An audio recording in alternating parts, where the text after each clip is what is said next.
Happy to oblige.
Hello, hello, hello! I am Kasasagi Usagi, and I am here with more Pillars of Eternity.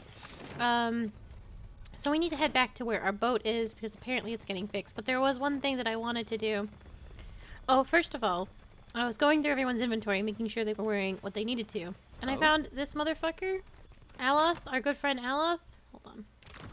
He just had in his pocket, his personal inventory, Theos' headdress. He just had that. He plucked it off the body, apparently, and just took it. So I put it on him because it gives the mantle of authority to everybody, which is +5 will against mind affliction attacks, which I personally feel is pretty good. It's very suspect that he just has that. There's another thing I need to do. Of course. Because I felt bad about it. Mika, is it conscience or a simple reason that compels you to return? I know Sprightly Which told me that pricks this at man you was the too stinky, hardest? and that we should leave him Free me behind. and be rid of this pain. But I felt bad about it, and I don't want to miss content, so we're just gonna. You see how fate has brought us together? The ice-hearted guard, she has set my fine at 400 pyres. I have... Now, I flounder here until the debt is paid.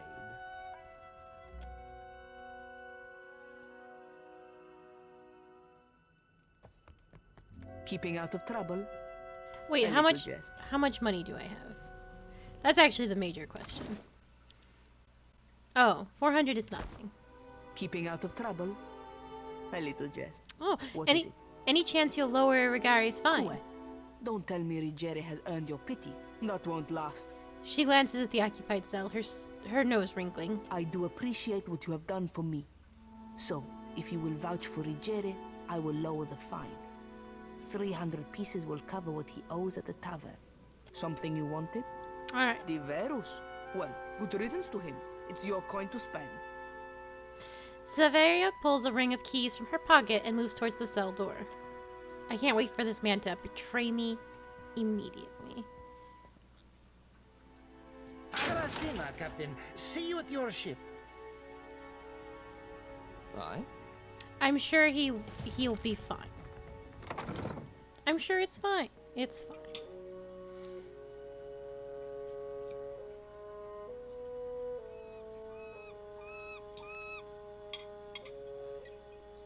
Indeed.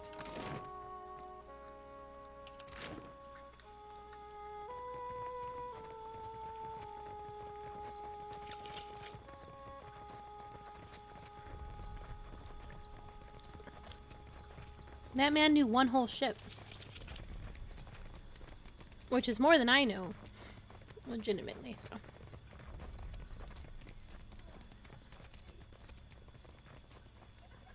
You must gather your...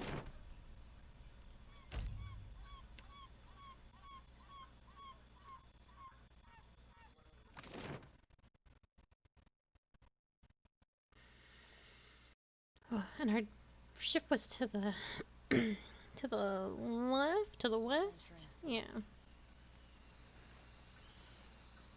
Ooh. We never explored this, so I'm gonna do that now. You come upon an ancient site once used for sky burials. On a large stone slab is a scattering of old kith bones and a collection of urns in various sizes. We take some time to search the burial site. Well, hell yeah.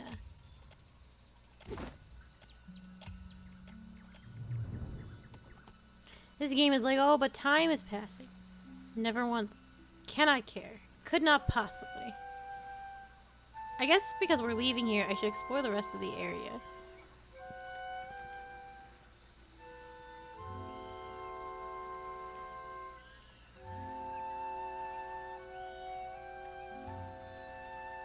Hmm. Oh, I can just buy rice. Well, I will do that. Give me all that. Hell yeah.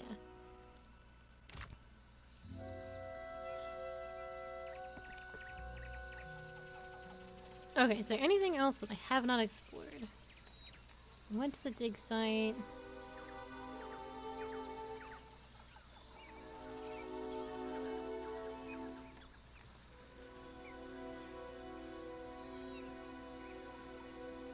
Oh, hell yeah.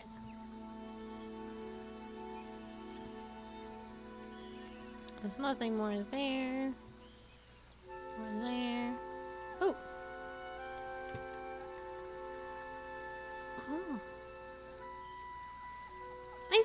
I foresee some very interesting mechanics happening, and I'm very excited.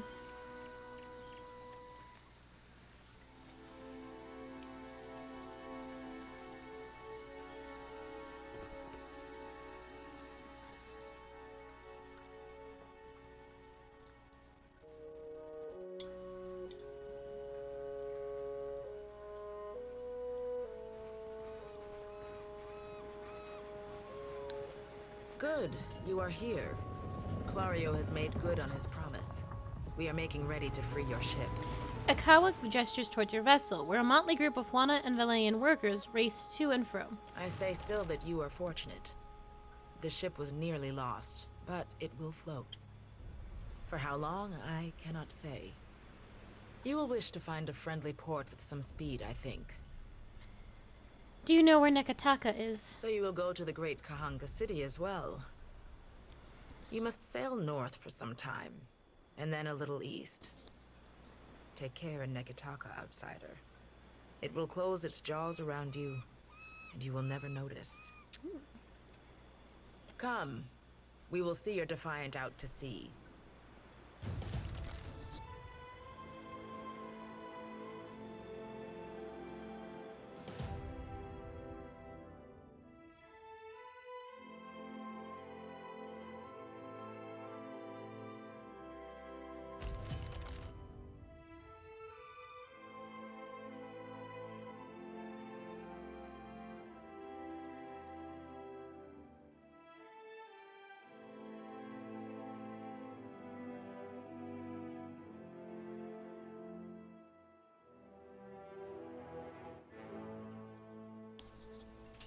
I shoved a huge piece of food in my mouth because I thought more was going to happen.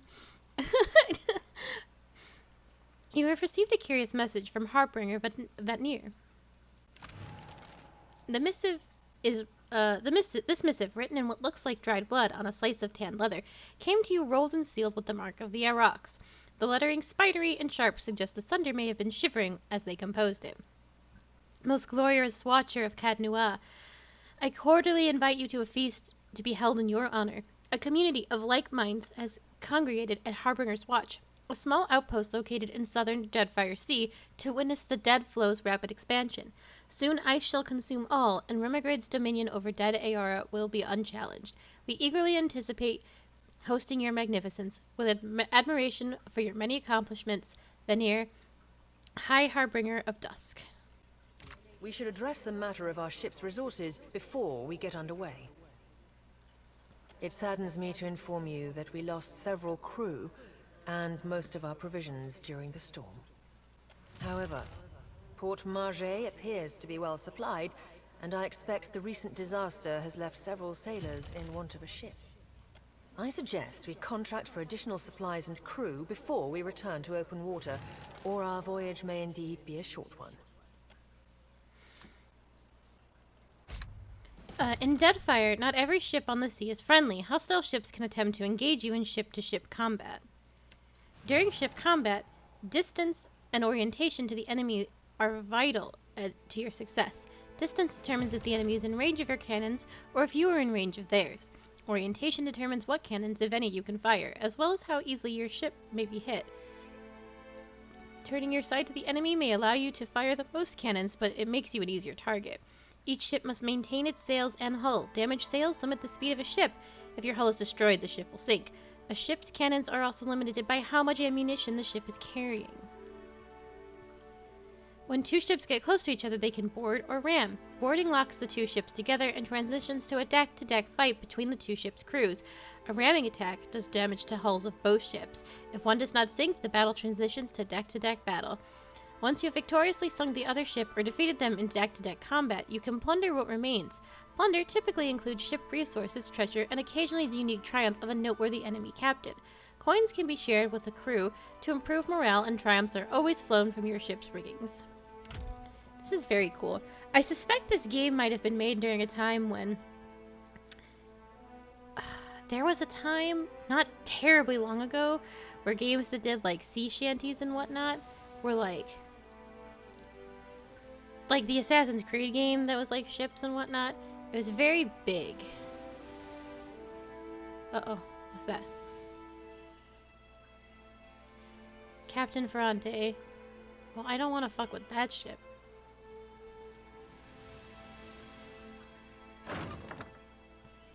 That ship definitely wants to fuck with me, though.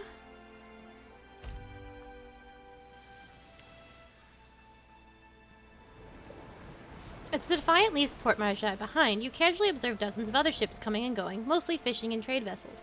One craft stands out, an imposing dhow, replete with cannons, crests into view across the Defiant's starboard brow. The flag raised high atop its sails signifies a wish to parley. However, the dhow approaches you at aggressive speed, suggesting that it may not be easily turned away.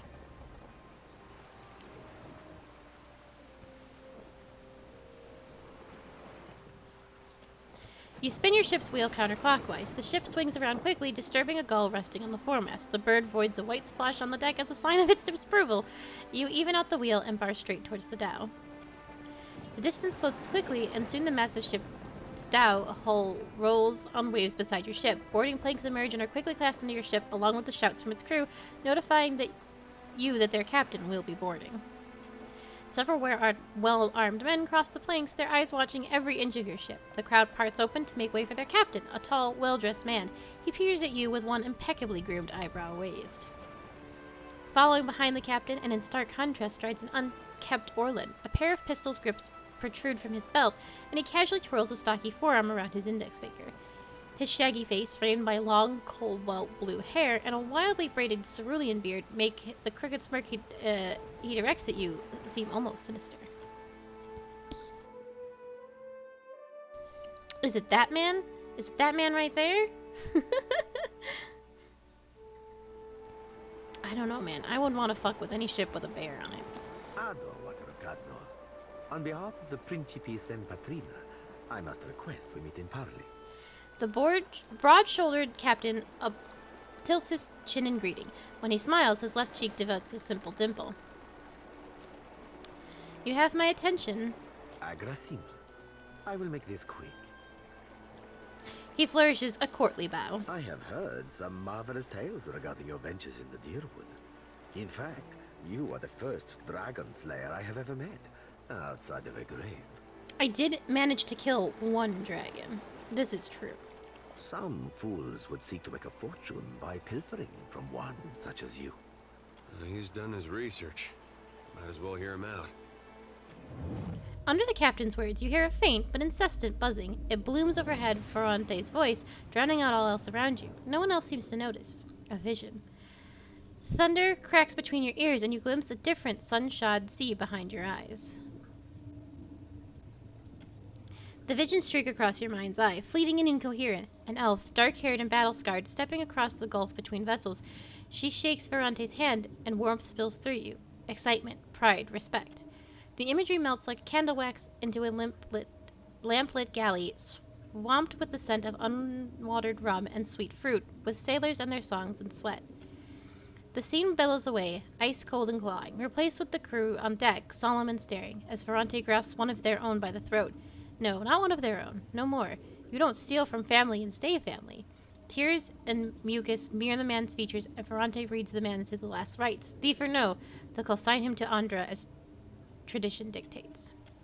The vision passes, leaving you blinking on the deck of the Defiant, looking into Ferrante's face. He raises an eyebrow. I believe you have met such a fool. Captain Bereth of the Drake. Despite the gravity of his words, he smiles grandly, and the dimple cuts deeper into his left cheek.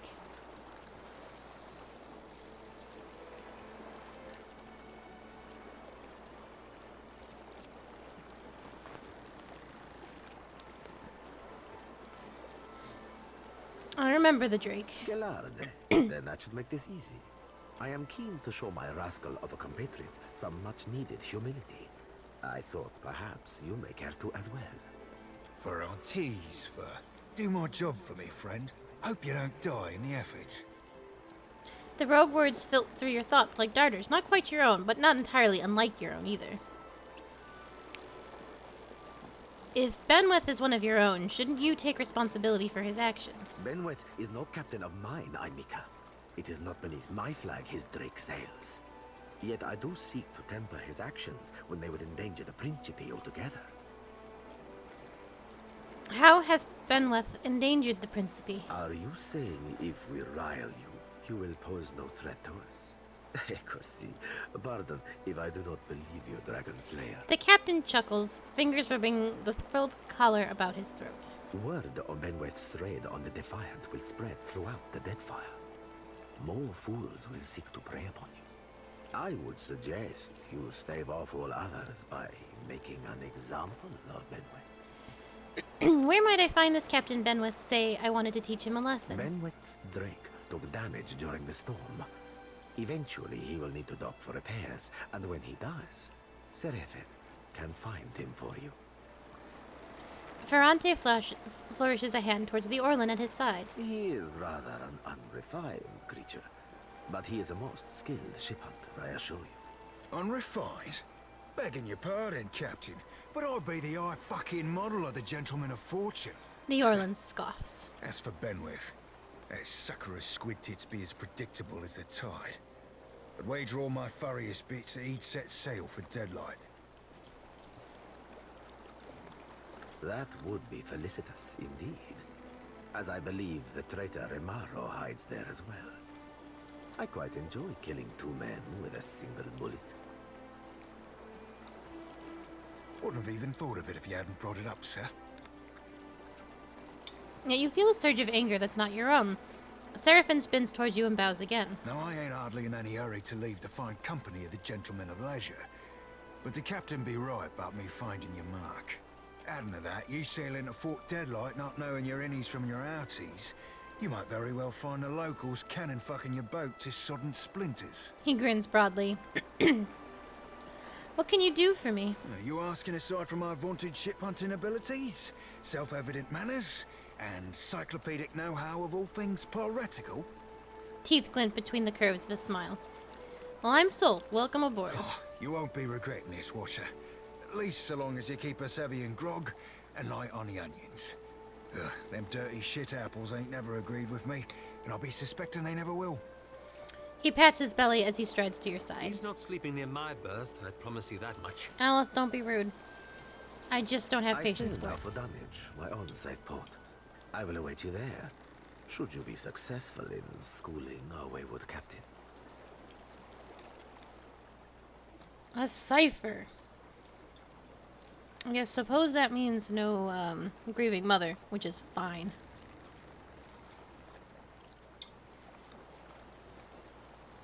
Oh. A witch, though.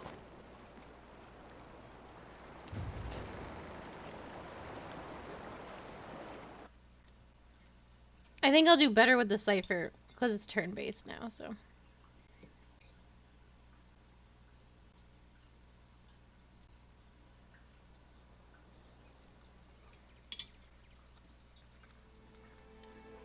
Okay. So they did something about going to Port Rocher, which is, I think is something I should do.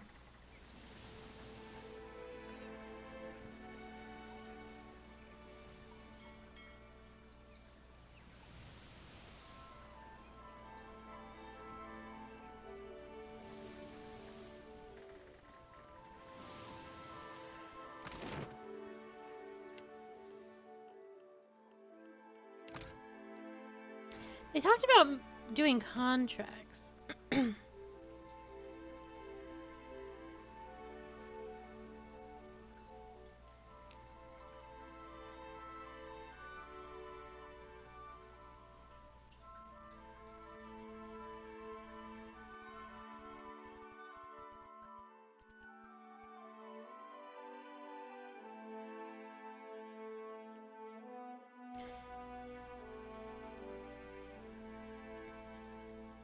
Deckhands, cannon. Oh, a surgeon. Here we go.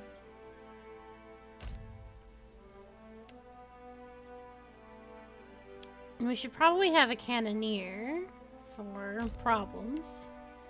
There's.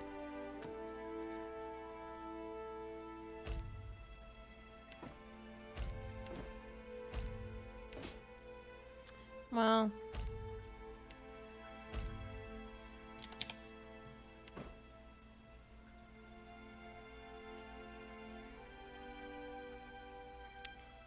Oh, and you can buy better shit for your shit.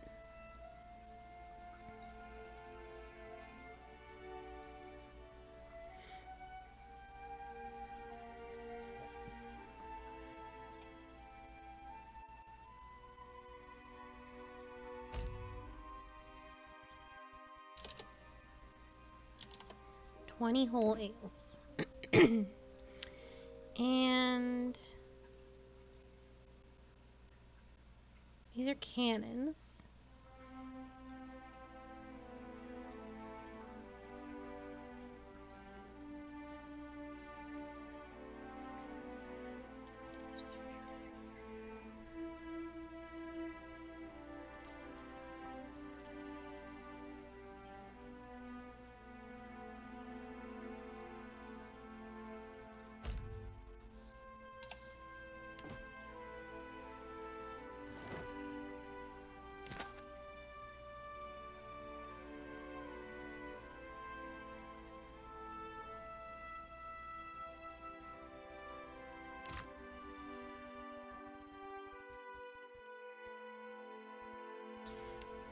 But let's go here anyway.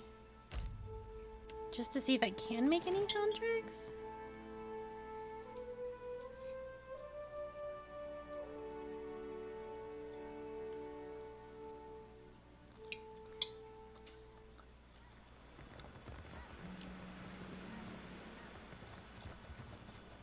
These dawn stars drive me mad. This is where Morning, time matters, the though, same hymns. because every day that you I wish spend, they'd stayed in Red Ceres.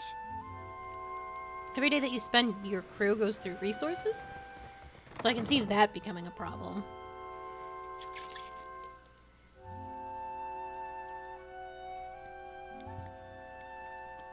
I can't spend all day digging in the dirt. Still kicking, eh? What'll it be?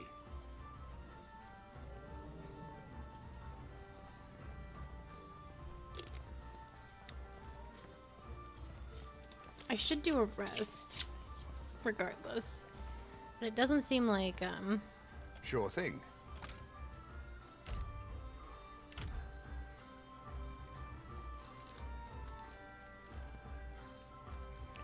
I don't know where I would go for contracts.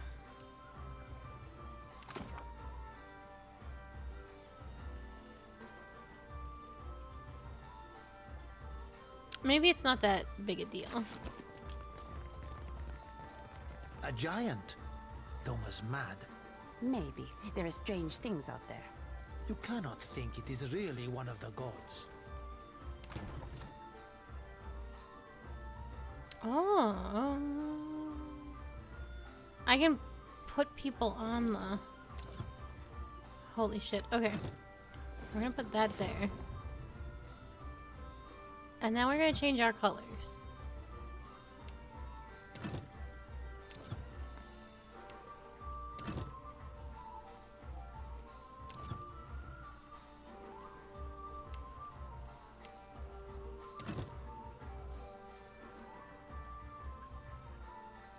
Yeah?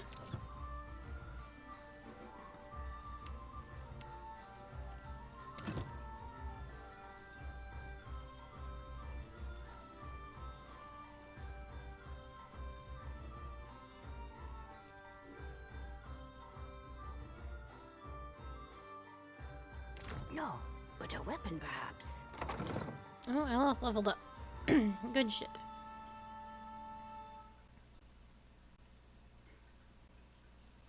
Oh, a bunch of us leveled up. Aloth, my boy, Arcana is your game. Metaphysics. There we go. Oh, so many spells. Let's see. What were some of my favorite spells? Well, it's right here, but...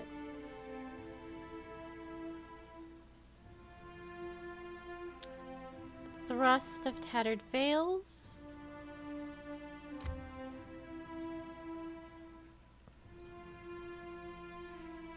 And...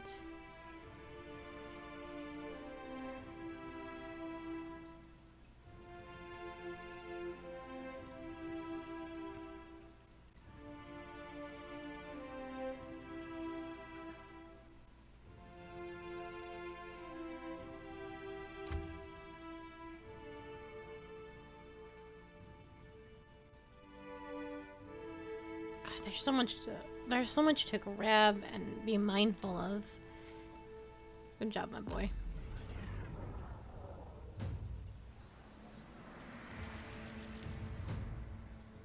And you do alchemy, and you do religion.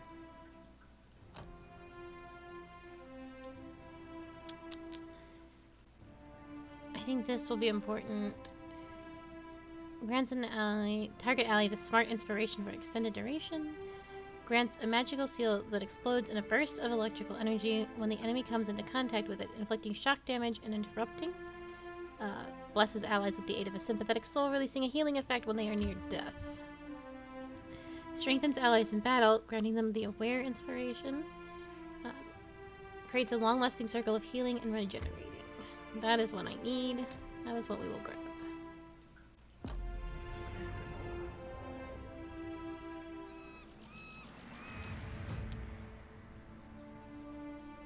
Make you strong.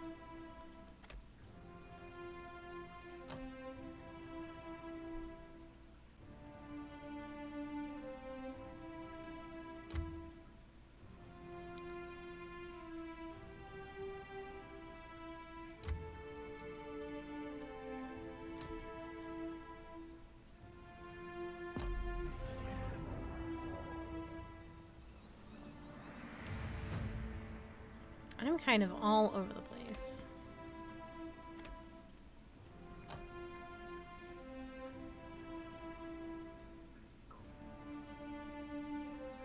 Oh, the mark will jump to the nearby enemy. That's not... that's not, like, super something I need. Because I just do it myself and it doesn't really cost me anything. The ranger aims for a spot that will leave a trail to track, inflicting raw damage over time. Hobbling shot.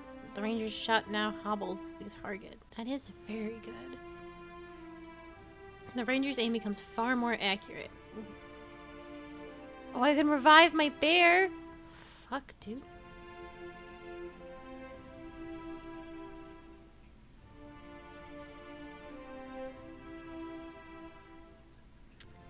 Shit. I want to do these two.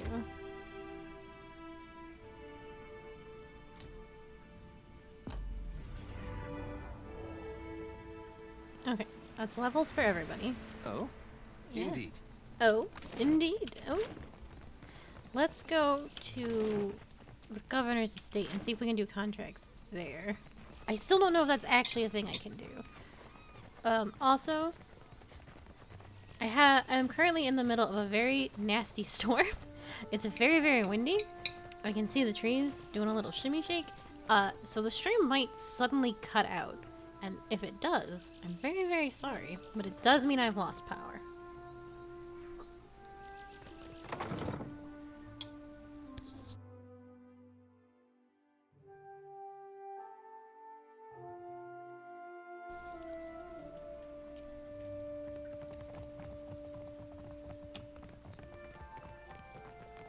Do I make the contracts with you?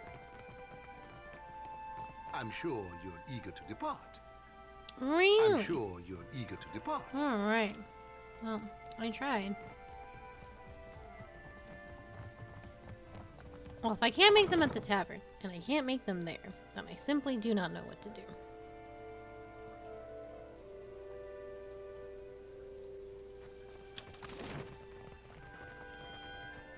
The market, maybe? That's actually not a bad idea. Hello?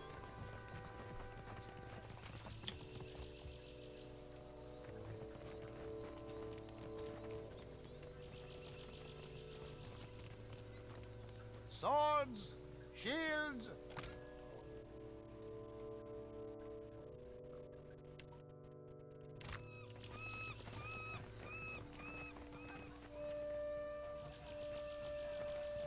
Fresh fish! Race I you will to the take coral. payment in trade if you do not have coin, friend.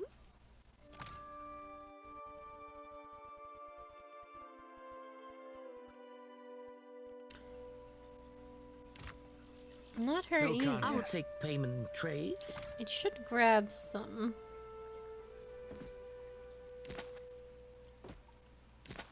foods. What? Just because you have webbed fingers and I can't swim? You are a strange man. Alright, I think we need to leave. Because there's nothing.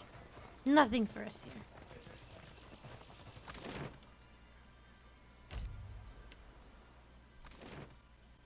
Well, I tried. I did what I could.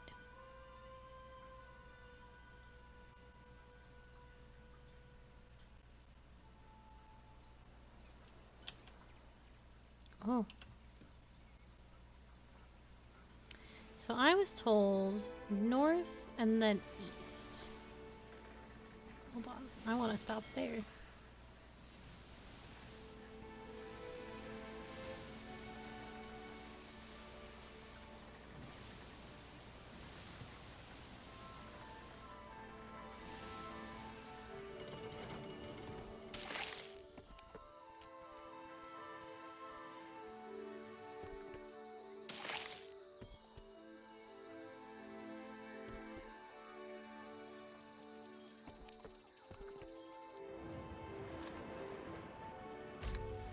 Click on Known Locations drop-down list to bring up a list of places you have discovered. You can also search for a location by name. Ships travel faster in deep waters, slower in shallows. There are several jobs on the ships the crew needs to fill while sailing. Every ship needs deckhands, cannoneers, and helmsmen, and all ships benefit from having a cook, surgeon, and navigator on board. The larger ships even require boatswain to keep their deckhands in order. To place a new sailor on the ship, you must be in a port. Click on an available sailor from the Unknown Sailor section and move them onto the open role on the ship. Note that each sailor has different talents. Not all sailors will be well suited for a given job. Filter through the known sailor jobs to see who excels at each role. Your crew consumes both food and drink while adventuring. The type of food and drink you feed them will adjust their morale. More expensive provisions make them happier. Cheap food and drink will lower their morale over time. Even so, few things will impact your crew's morale as badly as letting them starve. A starving crew with low morale may mutiny. If neglected for long enough, some may even die. There are several jobs on the ship. The captain determines how likely the ship is to gain an advantage. First move and other bonuses in ship-to-ship combat. Deckhands are required to perform any maneuvers in ship-to-ship combat. If a ship does not have enough deckhands, it will move more slowly on the world map. The more skilled deckhands a ship has, the faster it will move in combat. The boatswain counts as a deckhand, but it is more important for their ability to accelerate the completion of special events, such as putting out a deck fire on the ship by coordinating their actions. A helmsman is required for turning and jabe actions in ship-to-ship combat. More experienced helmsmen make the ship harder to hit after performing turn and jibe actions. Cannons cannot fire without a cannoneer assigned to them. The more experienced a cannoneer, the more accurate their fire. The surgeon increases the rate of healing for injured crew members in reserve, both in combat and while traveling. Two jobs have no combat roles, but may be called upon to resolve ship events. The navigator increases the speed on the world map, and the cook reduces food consumption while traveling. Oh.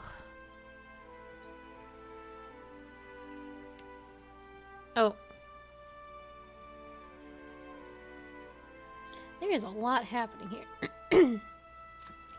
Oh, neat. While on the deck of the ship, you can select the top button to access the world map.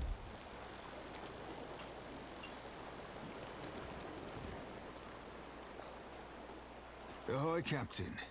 Truth be told, Ferrante half expects us to get our asses blown out of the water at Fort Deadlight.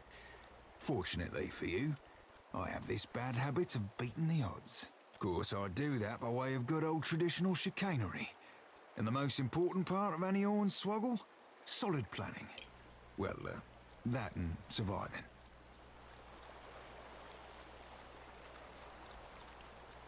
What can you tell me about Fort Deadlight? Valiant made originally. Piled them stones up a few centuries back, but gave it up when the fishmen wouldn't leave them be. Hard to defend against Wilder crawling up out of your crappers. Captain Aldiz claimed it a few years back. Fucking filthy from bow to stern, and she had her lads and lasses cleaning fish shit out of the floorboards for months. A couple of them thought it might be better sailing elsewhere and left in the night. Aldiz tracked them down quick as you like, took their heads, and fixed them into little lanterns for the front gate. Called them Fort Deadlight's Deadlights. His nose twitches. They say she ain't had a deserter since. Tad cruel for my taste, but I admit to admiring the wordplay. Do you know anything about the fort's defenses? Funny thing about it being a fort means it ain't a boat. Means it don't have to worry about the way the cannons are storing honking big balls. Guns they got crowning that castle put a hole in your poop deck before you've sighted land. He sighs and scuffs his boot against the floor. Fort itself be floor to ceiling rum-sodden fools, so that be going for us. But Aldiz keeps the crew on the walls sharp and sober. One blast of their horns and Deadlight's locked up tight as an endearing mugger night. We'll stay that way too, till any unfamiliar ships have been shot to shit and shot again. What do you know of Elitis? Yeah, she's sharp as shit, that one. Tongue, mind, and ears alike. Sailed out of Deerwood or Adir one. Knows her knots, and how to crew a ship that won't turn sour. The words ring out among the Principe, more than you'd think for new blood. Part of that's her fierce support of freedom, from slavers, from the empires, from the Juana's caste system even. The rest a lenient hand. Step out of line and Ferrante's got your old crew up for lashes. Aldiz, though, she's, let's say there's a reason she attracts limp-cocked nut twists like Benwith. Can't say I much approve of a lack of regard for our traditions, but, can't say I don't share her vexations with Ferrante in the old garden either. He runs a furred paw over his braided beard. Shouldn't the Principe do something about Eldius? The Principe's no fleet. More a mishmash of fiercely independent captains. A lot of them take to one another like sharks to krakens. But we be bound by the slippery slip knots of tradition. Even those bucking tradition cooperate for protection against our enemies. Many of the old guard have died off, though, and the new blood flooding in be less the civil sort. You mentioned you have contacts at the fort. Can we rely on their help? Oh, I did say contacts, didn't I? Sephirin rubs the back of his head as he takes a sudden studious interest in his boots. Contact would be more accurate, in the singular. A lass by the name of Ciri. Been running the same circles for years, doldrums and fair winds. We're never family, but never on the wrong ends of arms, neither. Might have shaken the sheets a few months back. Regardless of how she feels about me, there's no love lost betwixt her and Benwith, that's for damn certain. Your contact is some random lover of yours. Ugh, random? What do you take me for, Captain? The scourge of hearts throughout the Deadfire. Well, I can't say as you're entirely wrong. He grins, all teeth. Do you have a plan in mind to get us into the fort? Oh, you be asking me for a plan. Frankly, I were curious to witness how the famed Watcher of Cad Nua would penetrate the impenetrable. But since you asked, just give me a tick. Sephirin pauses to think, and he strokes one of his beard braids. Vast. I might have pulled a plan out of this hairy blue ass after all.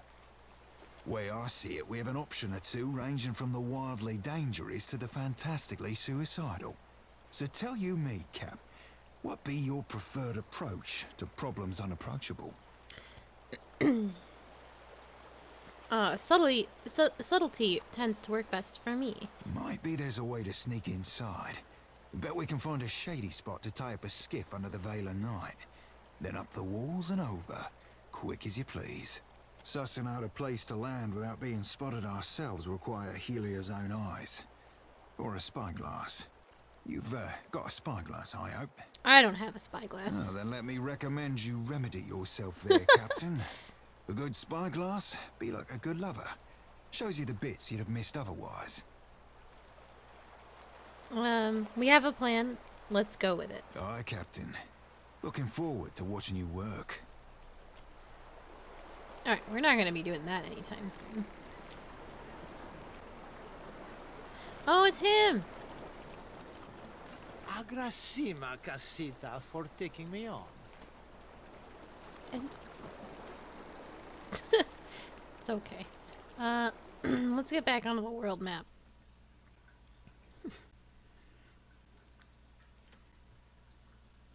I'm surprised the boat part is like so much as it is. There we go. Oh, everyone is accounted for. Okay, there's nothing more I can do here.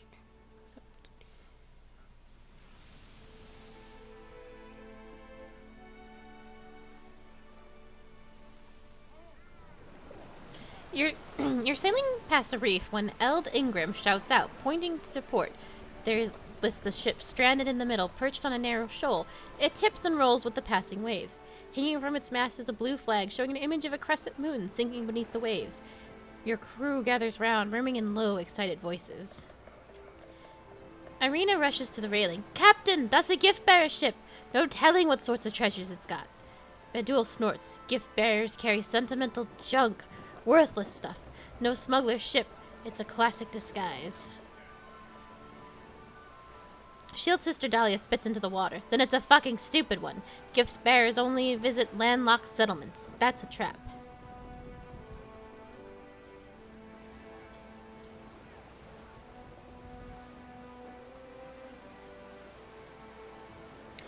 What was that about gift bearers, Badul?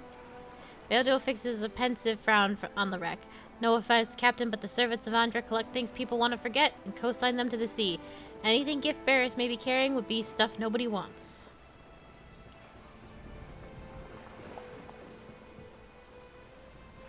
Thoughts?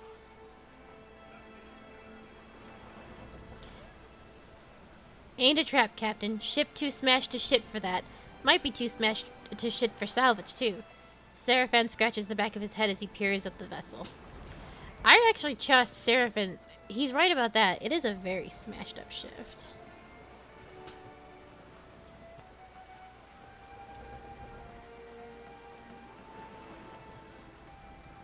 We'll row out to climb the hull.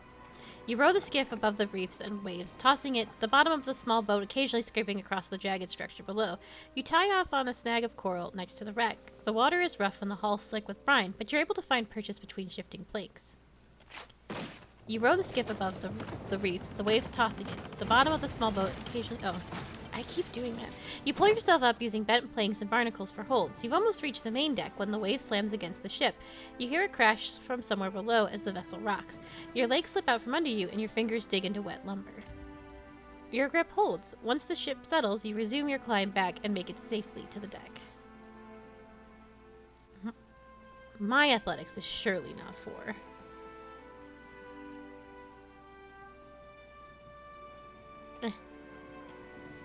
The ship is deserted. You don't find corpses. If the ship had a skiff, it's missing too. You find several crates of supplies and several more of assorted odds and ends, handkerchiefs, bead jewelry, cracked shimshas, a child's doll. Hell yeah. You think back to Badul's comments and wonder if this might have been a smuggler's vessel after all.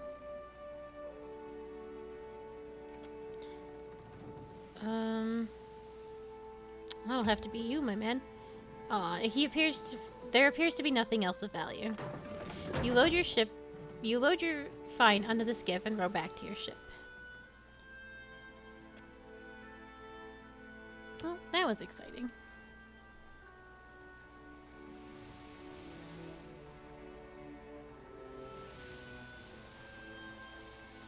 The ring of a bell comes to you on a cold wind. The ring comes again and again, until soon the air is full with the sound of 1,000,000 bells ringing all at once. You are alone. And then, you are not. Oh god. These are gods. These are gods that I do not like, I'm pretty sure. That's part of Bereth. That's Skarn. That fucking winter god. I don't know who you two are, but I don't think I like you. An indistinct figure stands before you, flickering between forms like a fire-cast shadow. A fixed, taunting grin. Bottomless black eyes. A yawning chasm in the earth. The aspects of Bereth, the Usher and the Pallid Knight, shift in and out of focus. And at their back, 4 indistinct shades hover. You feel an eternity stretch out behind each of them, reaching back to places so distant and yet so near you cannot comprehend their size. The shifting image of Bereth settles on the aspect of the Pallid Knight. Yeah. Watcher. Her voice is the discordant clangor of gongs struck out of time. I tasked you to discover Aethys's intentions. Tell me what you have learned. He's draining souls from the veins of luminous Ardra. The Pallid Knight knits her brows. He does not seek to return to the beyond? Intriguing. Her sickly pale skin pulls tight across the bones of her face, as if the shell of this aspect does not quite fit the impossible creature it contains. The figure nearest Bereth dissolves and reforms in the image of a thin-lipped, ancient crone, whose face has felt the melting kiss of fire. The goddess Wodica strides forward. Wodica? No way. Does Aethys frighten you, Bereth? He should. Margron subdued Aethys's influence once before, and yet he returned. From out of Wodica's shadow shuffles a hunched, bald man you recognize as the god Scan. His skin is mapped with swollen lash scars, and breath whistles through the ragged hole in his face, where his nose once was. Scarring. He does not speak, but stares up at Boudica, with naked loathing plain on his ruined face. Boudica steeples her long, knob-jointed fingers. We must annihilate Aethys now, before he makes a rash decision we cannot easily annul. She casts a sly look at the pallid night from the corners of her eyes. I'm surprised we're all just talking to Boudica. Like she didn't just try and do a bunch of bullshit. A moon would do the job nicely.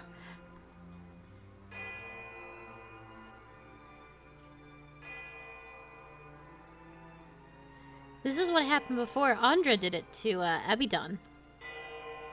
Given her relationship with the moon, I doubt Andra would approve of that plan. Boudica throws her head back and laughs.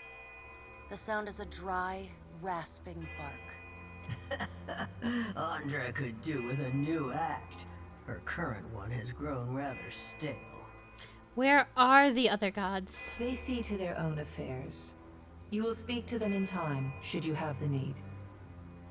The figure beside the aspect of Bereth flows forward in a swirling cloud of ash. Abaddon? The ash falls to the tiles and reveals a molten-skinned woman leaning on a monstrous, wicked-edged broadsword. I genuinely don't know who this is. The only thing I can think of is Margren. Margren's glowing lips curl in disdain. We must find a solution to the problem of Aethys that is neither do nothing, nor destroy the world. I acted in haste during the Saints' War. You will not goad me into doing the same now. To move against him while his plans are unknown would be the height of foolishness. We must find wisdom in precaution. What kind of precautions do you suggest? Margren looks at you as one might a wayward gob of spit on one's shoe. Margren, I thought we were buddies. It is no business of yours what the gods decide. I helped this woman. Another of the silent figures steps forward. Oh, And Hylia. the warm, golden light of a summer's afternoon spills across your face. Hylia. Let's all take a deep, calming breath. Perhaps cooler heads will prevail. Behind Helia's words, you hear the soft coo of doves. Aethys has been separated from us for too long. Isn't it possible he intends only to gather enough souls to reclaim his realm in the beyond? He should be welcomed. You look up then into avian eyes. Through them, you see clouds of starlings converge and divide. What if he intends to betray you? Helia puts a feathered hand to her chest. He wouldn't. Betrayal is not in his nature. Scan shuffles forward. Yes, yes. We should welcome Aethys' return to the fold. His gratitude we can leverage to cajole him into divulging his plot. Then, when he believes himself to be in our good graces, we do as Boudica suggests, and crush him into the earth. Scan pauses, inspecting you. Ah, and here is the Watcher who killed Lord Haran, the man who tormented his dear niece, Alice. Curious. I did do that. Scan licks the ragged edge of his lipless mouth and grins, then turns to Helia. That's a strange thing to bring up. I've done many things. I did not expect such a deliciously ruthless idea from you, Helia. I am impressed. I like a lot of the changes and stuff. I think that's very, very good. I think I'm a little cold on the story, but it's only just begun. We are talking to gods, like, right out of the bat, and I do love these gods. Helia's feathered crest stands on end. You wretched little creature. Attempting to end Aethys may only make things worse.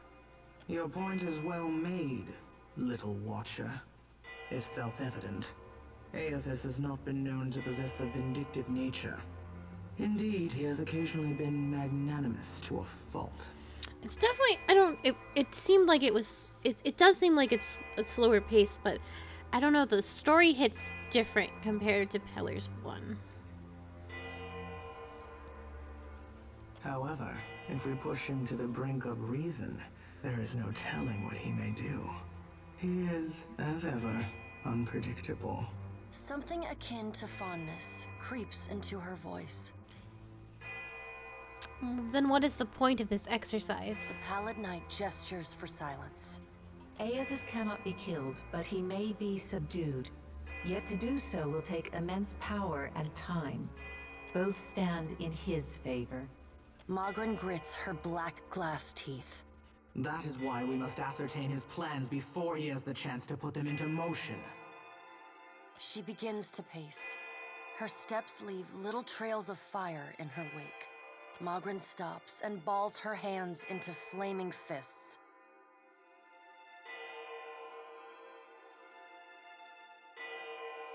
Yeah, I had a feeling. I felt like they were going to be hard pressed to make something that hit the way Pillars 1 did.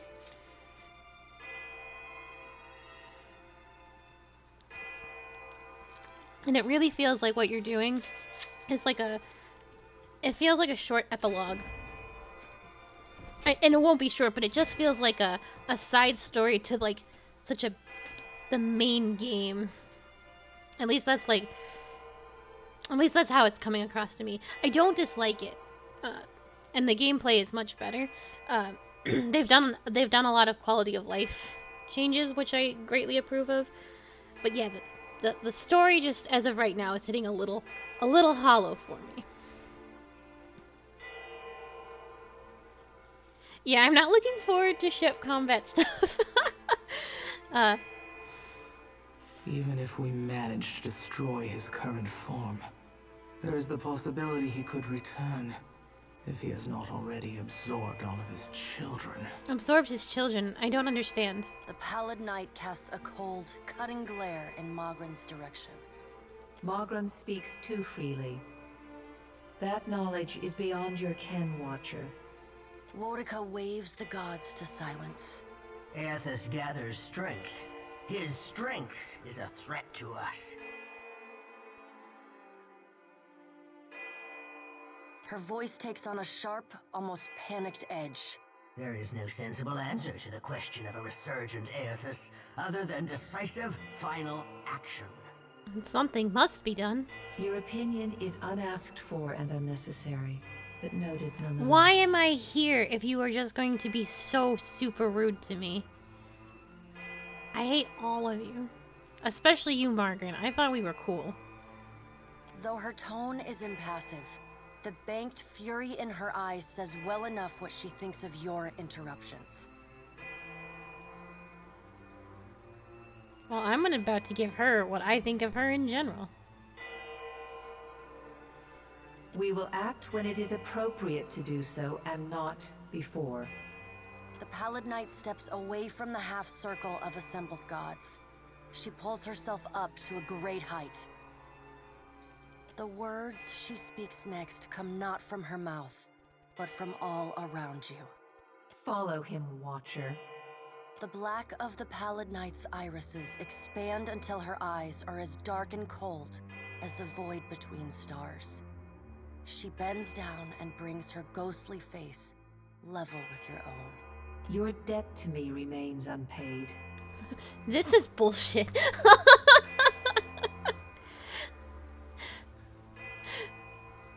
It really has been, though. They dragged me here from my little boat time and then are like, hey, we don't care what you have to say at all.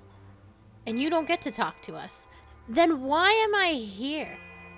This is bullshit. She stares at you, unblinking. Like a needle drawn to a magnet, you are pulled toward her one compulsory step at a time. Kill me, you coward. You blink open your eyes and find yourself on the floor of your ship's cabin. Alone.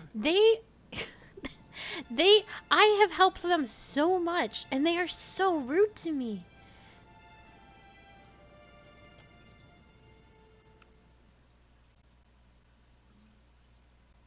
This is bullshit.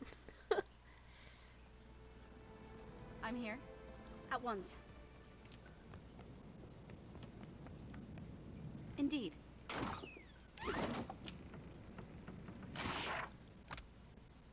Letter from Afra. Kasasagi, I hope this letter finds you in good health. It has been many summers now since you first arrived in Gilded Vale. Much has changed in those years for both of us. I do not know if you remember me, but the day you came to my door was one I will not forget. For months afterwards, I wrestled with my faith and my fear. And still the gods have blessed me with a son. He is healthy and strong and already so curious. All of Gilded Vale dotes upon him. I have told him of you. He asks constantly after the Watcher who restored his spirit and hopes to one day meet you. Until then, know that we keep you in our prayers. Your most grateful servant, Afra. I don't remember who that is, to be quite honest. But I definitely didn't restore the spirits of any Hollowborn children.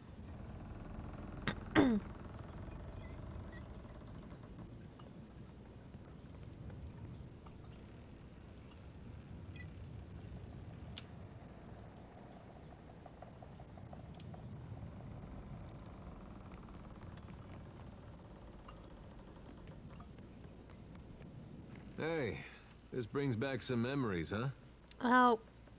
What are your thoughts on Aloth at the moment? I want the destruction to stop.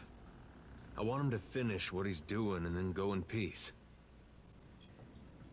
Only I don't see it playing out that way. Let me ask you something else. If you like. What did you do after we ended the legacy? I like that feeling, knowing we'd stop Theos. We were part of something big. That was something I never felt before. Not even at war. Guess I went looking for it again. Not that I wanted to tangle with gods, but something smaller. Something I thought I could manage. There was that little town, Deerford, we passed through.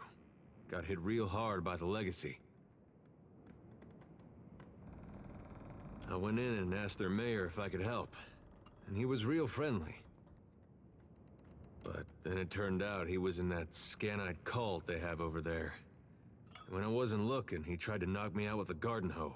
Guess he wanted to drain my blood or gouge out my eyes with rocks or whatever it is they do. Didn't ask. Anyway, I came out of his house carrying his head and, well, I got to be mayor after that. Oh, congratulations, Adir. They didn't even want to do an election. I said, if you're sure, and they all nodded, kinda quick-like. How were you as a mayor? Some of it I was good at. Welcoming people. Getting them to settle there, keeping order. But there were other things I had no head for. Negotiating, settling arguments, saying the right things. I think I made a difference, but plenty of folks got hurt along the way. And I don't know if that was something we could have avoided, or if it was the cost of trying to fix things.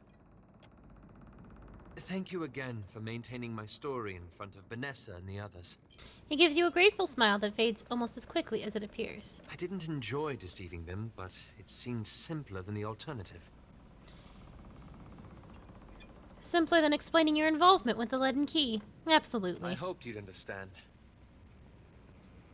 Believe me, I take no pleasure in duplicity. Remind me, how did we know... Oh, wait. I feel like this... I'm worried that he'll take offense to this, but he was a liar. He did lie to me. I don't know if this is a dig or if this is like, oh, I genuinely don't remember how we know one another. What exactly were you doing out here? At your suggestion, I took up Theos's mantle after we parted company. I wanted to use the leaden key to improve the lives of Kith. So for 5 years, I've been tracking down leaden key circles, searching for the places where they operate in secret. He knits his brows. Hoping they can be reformed. And how has that been going? The task has been more difficult than I anticipated. How so? I don't think I fully understood the weight of the decisions I would have to make. Or the burden of living with them. It was much easier when I only had to follow someone else's lead. My father's, Theos's, yours. He glances at you out of the corner of his eye. We all have to stand on our own eventually. I know. And I have. He laces his fingers together, a familiar look of anxiety working his way over his face. After we defeated Theos, I thought the hard part of changing the leaden key would be tracking down its members and operations. But perhaps this would be easier with an example. I went to a village in Old Valia. A run-down backwater of a place. Aye, right home like it was. Aloth's expression shifts to Isilmir briefly, as Isilmir briefly emerges. Centuries ago, the Leaden Key had intervened to end some heretical cult. The details were lost, but what had endured was a practice of ritual bloodletting. A gruesome, pointless tradition. He grimaces. At every full moon, the villagers would feed the soil with their blood. No one, young or old, sick or hale, was exempt. What did you do? I thought new leadership might guide them away from this practice. So I adjusted some of the deeds pertaining to the ownership of their land. He gives you a sly look. It just so happened that a nearby Contessa, a rather prosperous one, had a claim on the village, and the fertile fields around it. And then? The Contessa annexed the village, as I'd planned. But she did nothing about the bloodletting ritual. And while it continued, she taxed the villagers to pay for the plantation she was building. And conscripted half of them to defend it. He's worked the edge of his sash into a tight knot, and he clenches it between pale, rigid fingers.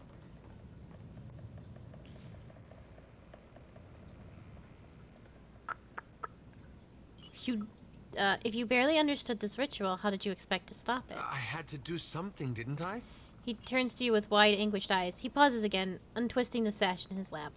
I keep wondering what I might have done differently, or how I could have known better.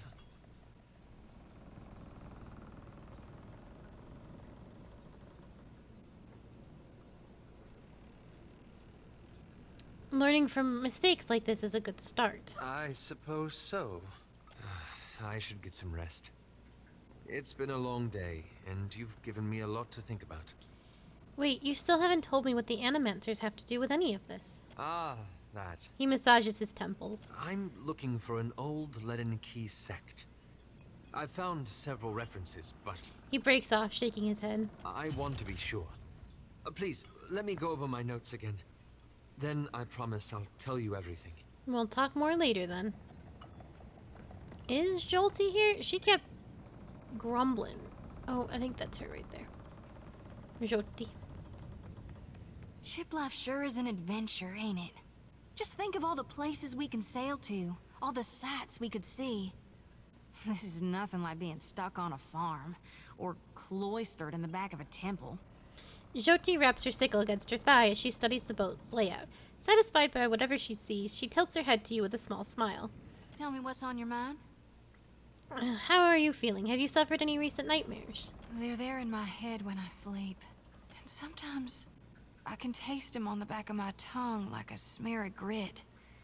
Happens when I take in a particularly volatile soul. What are you going to do? Go madder than I already am? I don't rightly know. It's not like I can turn my back on my duty to my god, even if it kills me. Oh, no worries. Thank you for stopping by, Panda. You need me, I'll be 2 whoops and a holler away.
The desert wind carries a sibilant caress to your ears from the canyon ahead, punctuated by cracks and pops that reminds you of eggs on a hot pan or a fire in a dry bush. The low growl that accompanies it, however, raises the hair on the back of your neck. The desert wind carries a Nope, can't trick me again. The sound resolves into a rhythmic chittering, slowly and cynically, rising and falling. It sounds like a chorus of voices, inhuman voices.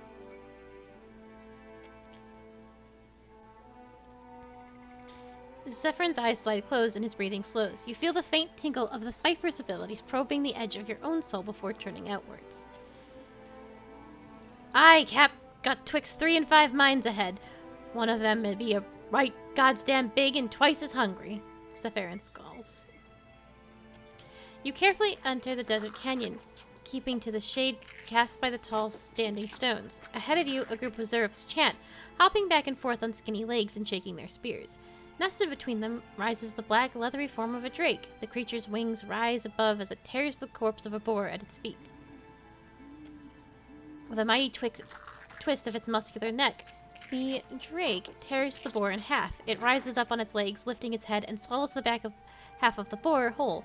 The lump of the animal visibly travels down a reptile's throat. One of the Zerfs hops forward. It tears its feathered headdress from its head and tosses it aside. It drops its staff a moment later and spreads its arm before the drake. The large beast peers down at the Zerf, then, with a flash of movement, eats the smaller, wilder in a single bite. The other Zerfs cheer, banging their spears against their shields. You move quietly from stone to stone, entering the canyon without drawing the creature's attention.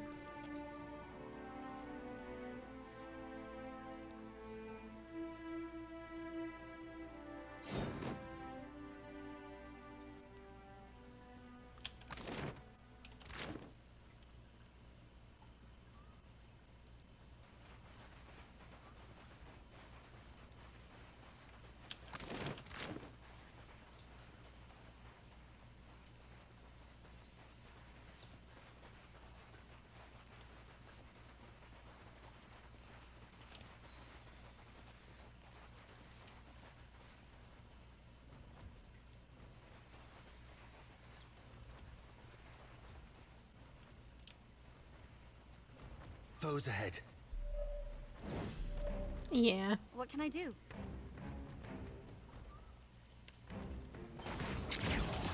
Take this. Happy to oblige. Time to separate the chaff.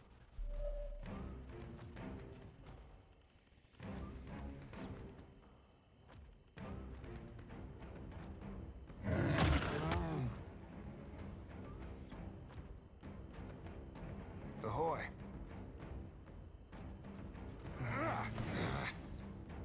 Hmm?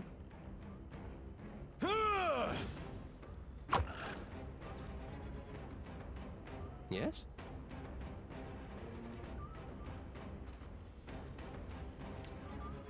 Lava.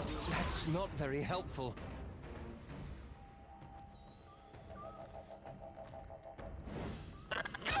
Oof. No! Oh, my wizard!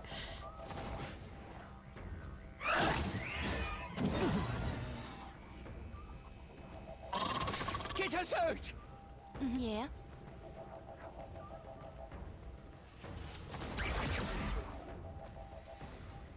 Ahoy. Fare thee well, cocknut flogging the figurehead. Futile.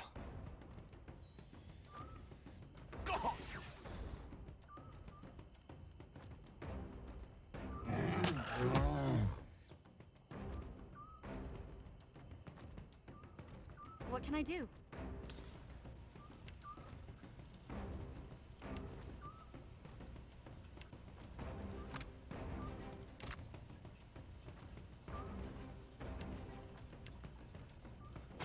Yes.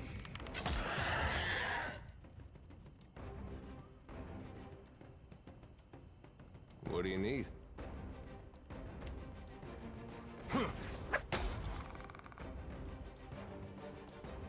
Yeah? About taxed to my limit.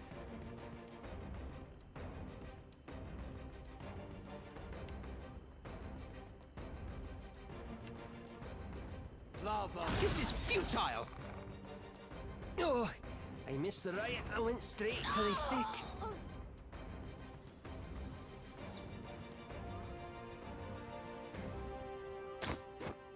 They hate Aloth so much. They always do.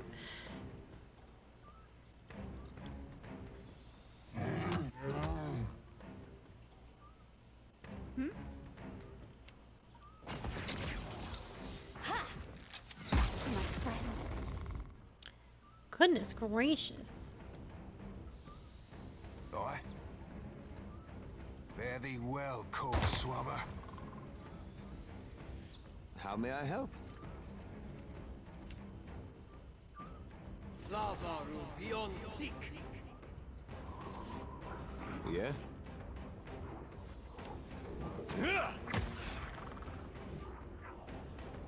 Mm-hmm.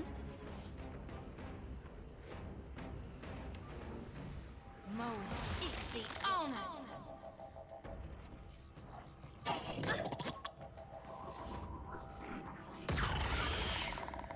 How may I help? Let's hire it out!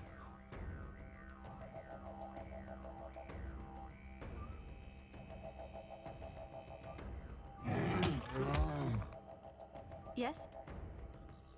Stand together! Yeah? Mm-hmm. I'll light the darkness. What for, Cap?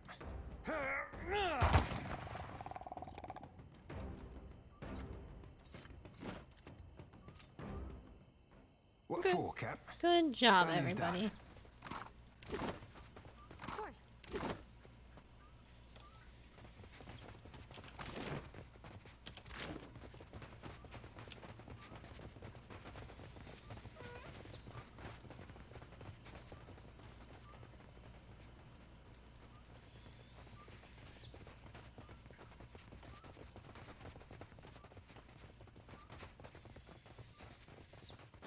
Is there really nothing here? There wasn't. I did kill a dragon, though. So that's a plus. Or it's a drake, technically.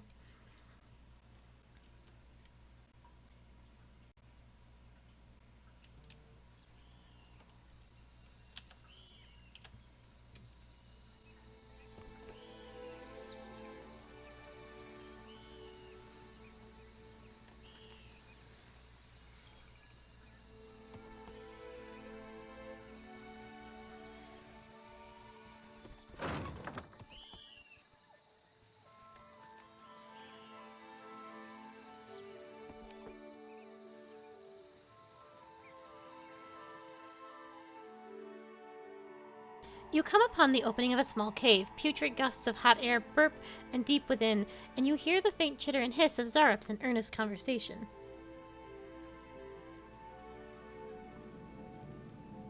Yeah? Your boots crunch through a drift of brittle bones as you creep into the Zarup lair.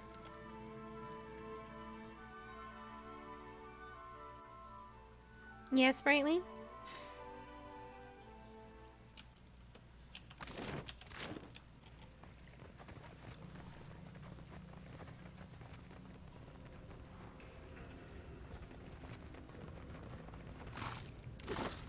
Could be a fight. Yes? These uns are in for a walloping! I'm here.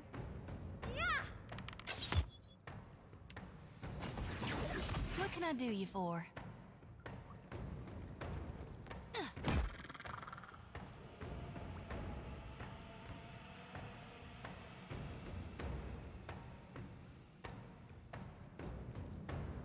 Yeah?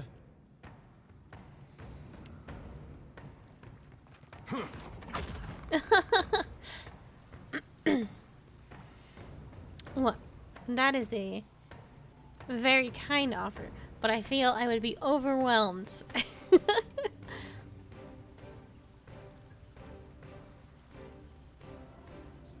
We're just gonna fight all of them at once, it looks like.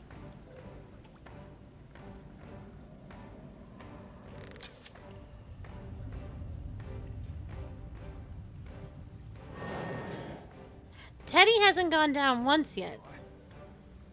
For what it's worth. Which is more than I can say the first time we had Teddy. Consider it right fucked.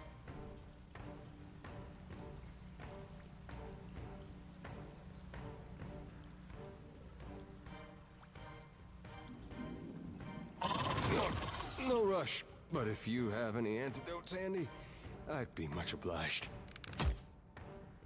Ahoy.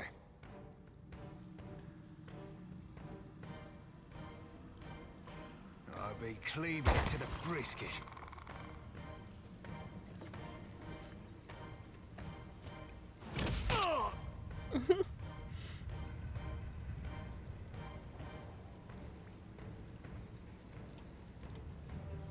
Aye?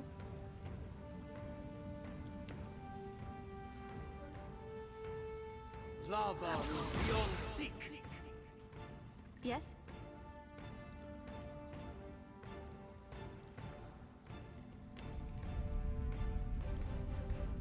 Yeah! That hit true. Yeah? Get threshed! Hey. Not to alarm you, but I'm slowly dying of poison. Are you?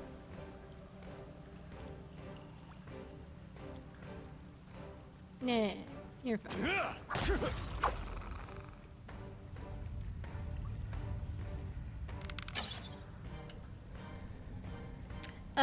This is our new friend. He's gonna help us kill some pirates or something. He was like given to us. And if we don't like destroy this one pirate that caused our ship to get all fucked up, then all the pirates will start bullying us.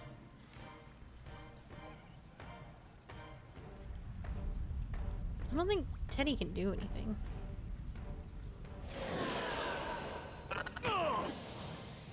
Yes? Lava beyond seek. Hmm? Take this. Yeah?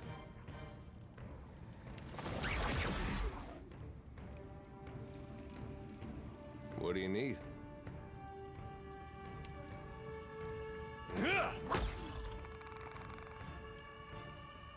Ahoy. I'll be chopping you to chum, chum.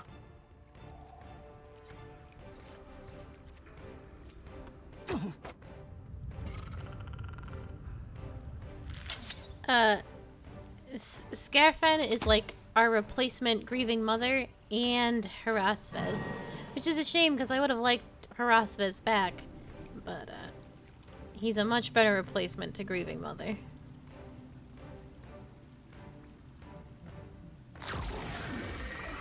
I'm here.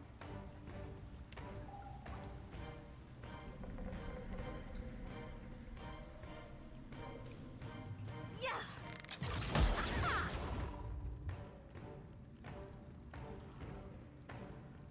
Aye? Lava. That's not very helpful. What do you need? What can I do you for? Lavaru beyond seek! Aye? I'll be chopping you to chum, chum.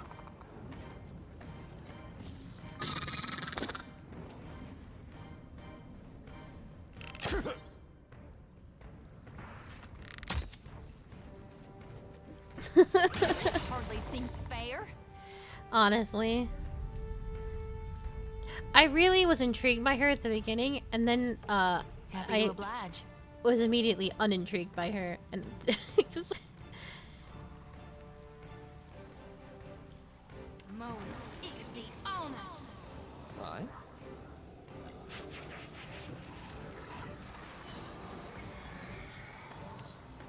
Lava beyond seek.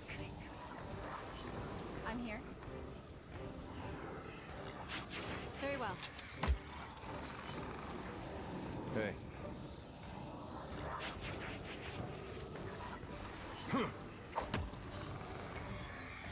Aye? Damn it, blast.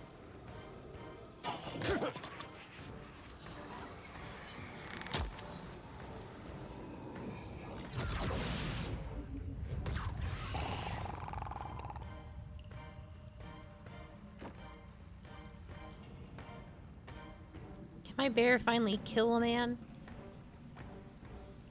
Bear? He cannot. Can't move.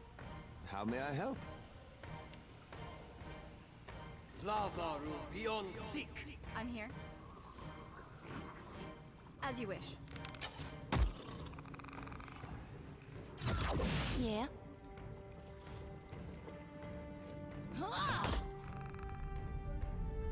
Aye.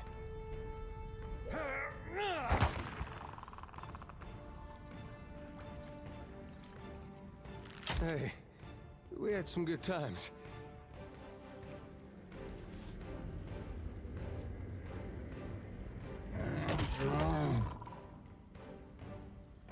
I know, I'm really, really pleased. I can make educated decisions. Instead of going, fuck it. Good enough. Yes? Aye, indeed.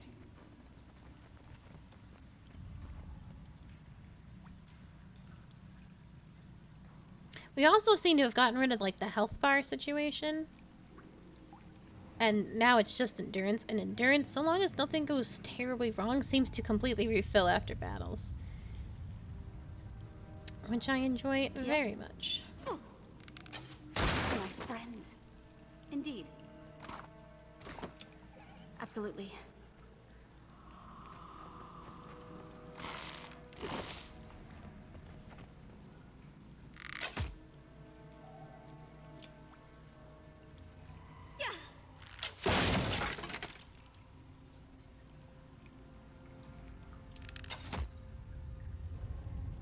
Oh?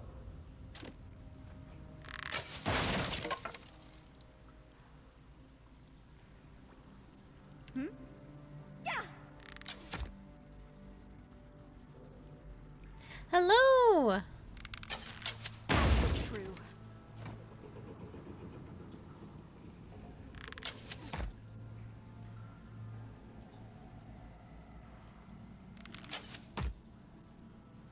How may I help? Do you want to help, or? Yeah. I know you can. What can I do?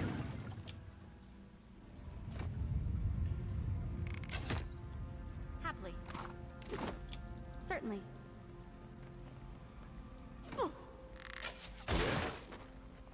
Hey.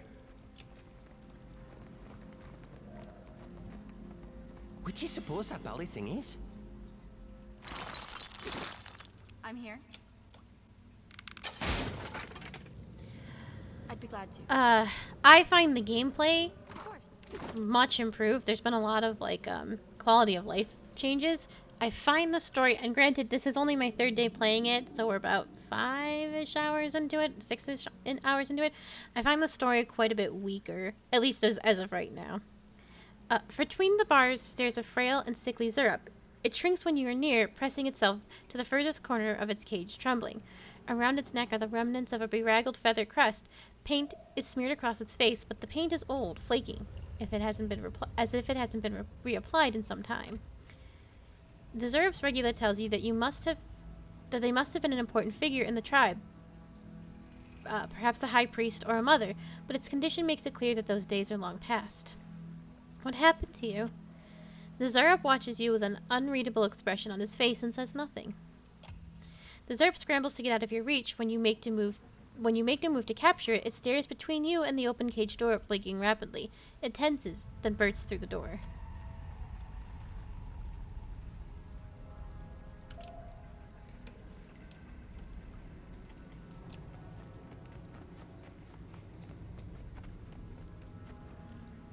The Zerup watches you intently. Who locked you up? The Zerup scuttles behind you and grabs hold of your leg. It points across the cave to a corpse of a large, well-adorned Zerup, one of the champions, and scowls. Why are you following me?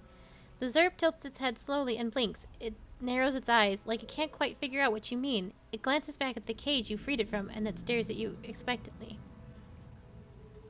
Do you always follow your leader around? The Zerup clings tightly to your leg and refuses to let go. Do you want to come with me? It stares up at you, unblinking, and finally releases your leg. When you make no move to chase it away, it hops up and down excitedly. You wanna come? You wanna come? At once. Yeah! New friend!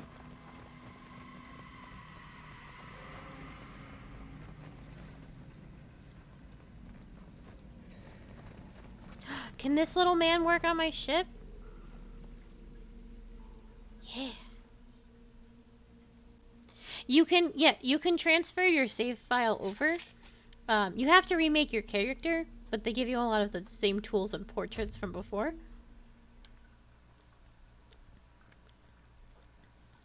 And then because the game doesn't save when you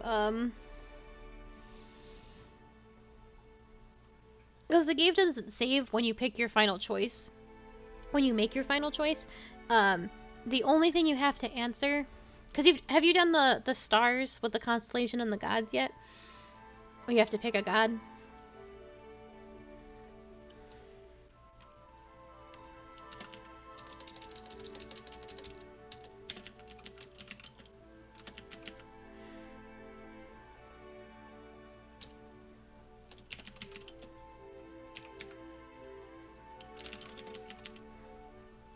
Oh yeah. Okay, so when you reach the end game, you are and this isn't something that you don't already know. You have to make a choice, and you can, even though you agreed to help a certain god, you can still do something else. So when you start this game and you transfer in your save file, it goes, you agreed to help Gallowayne. What did you do with the souls at the end of the first game? And that's all. That is the only information that you have to give it. It knows everything else. And so some things that I've already done have already been referenced to, and that's pretty neat.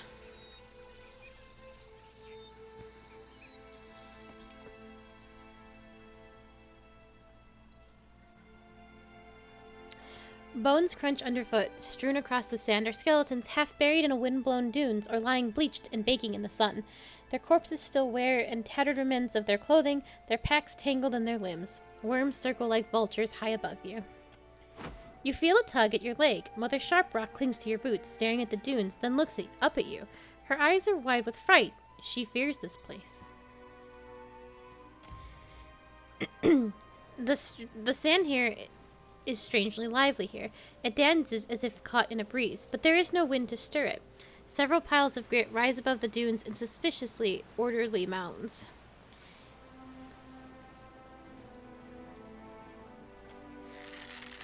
The mound of sand whips itself into a small storm. It rages across the dunes and in an outburst awakens the mounds of sand beside it. Together they rise from the desert as a swirling cloud and bear down upon you en masse.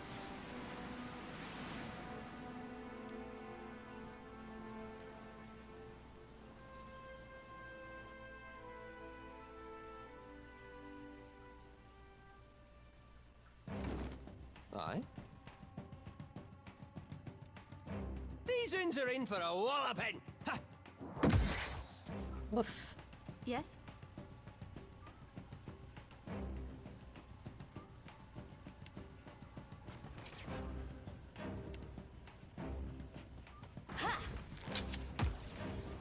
What can I do you for?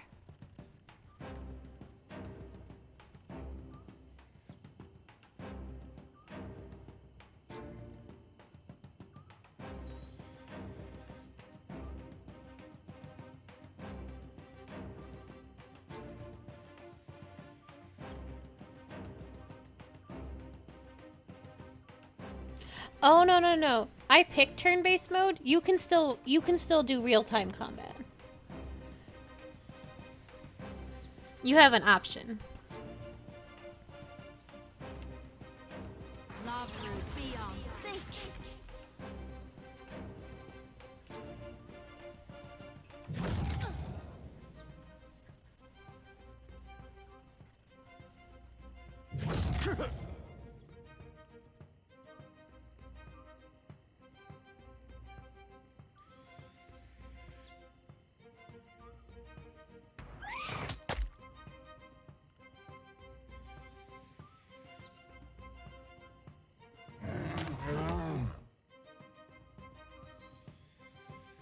Yeah?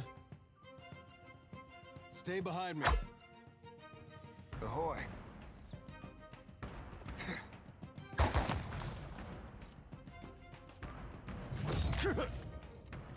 How may I help?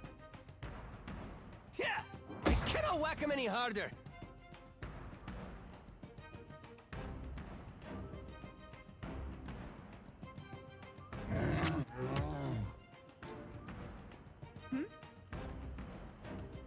Very well.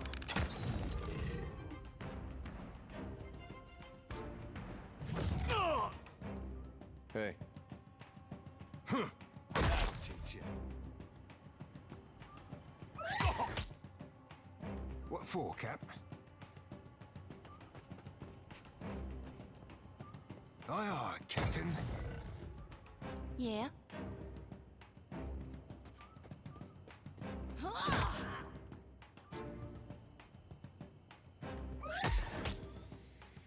Happy to oblige.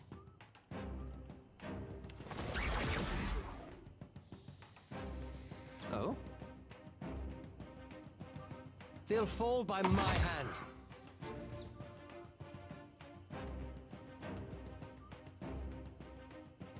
Oh, for Resident Evil stuff?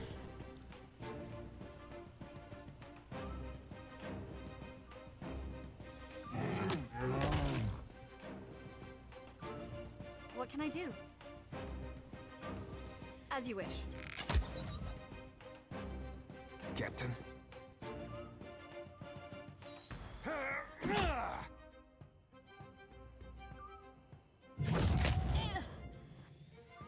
Hmm? This thing isn't doing the job. That's what I figured. If they were only doing one survivor, if they were, I thought they might do it like Stranger Things and give us two. No mercy. Which my guesses were Jill and Leon. But if they were only gonna do one, then actually one of my first thoughts was Chris, but Jill was still one of my original guesses. What can I do you for? Let's reap this whirlwind!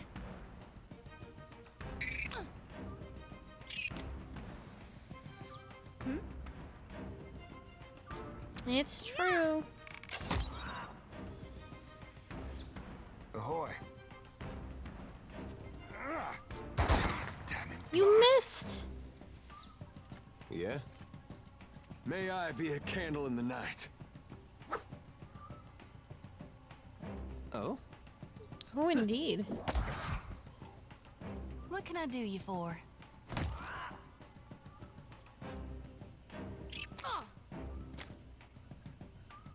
Yes? Yes. Hey. You guys and the missing.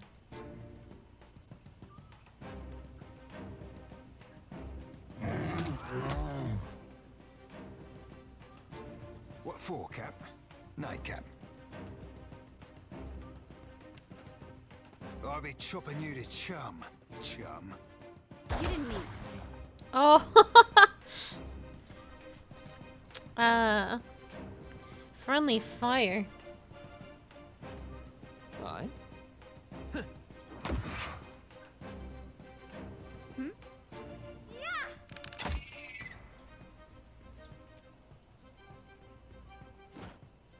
Yes. Yeah, so turn-based combat takes a really freaking long-ass time, but I enjoy it a lot more than the real-time combat. That.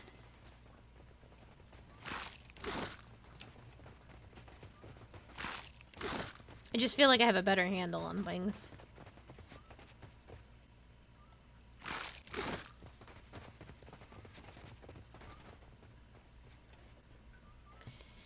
Any word on the killer though?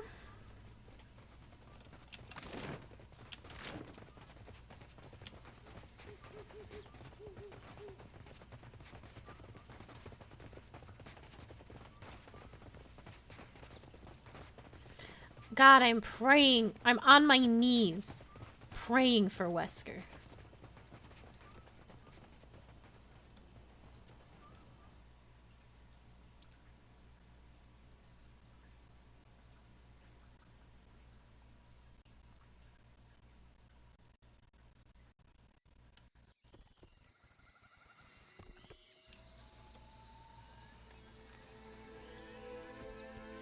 A narrow wooden tower rises high above you. Above the door is at its base hangs a carved and painted mural of Amira and Nagati engaged in fierce battle. Oops. The tower lists heavily to the side, just a few feet from tumbling over entirely. You take some time to search the tower.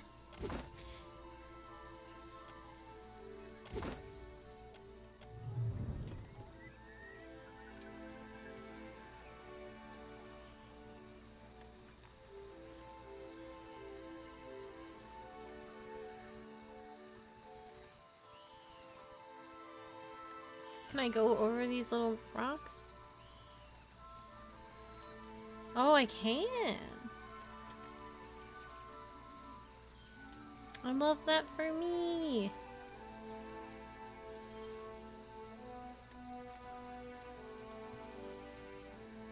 There's nothing here.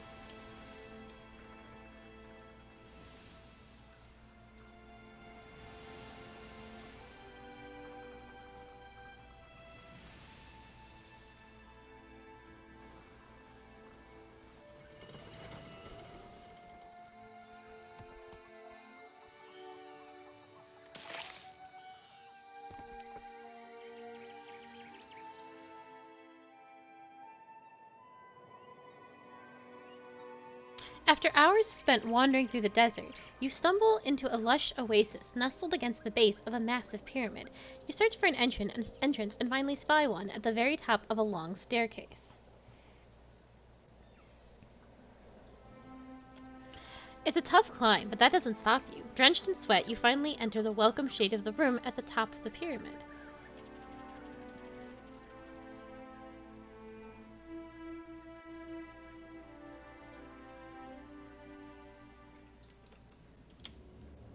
Indeed. A fractured relief portrays the broken crown, a symbol of Wodika. Wodika. Yeah, looks to be a real warm welcome, Cap. Like that thing hanging off Ngati's face.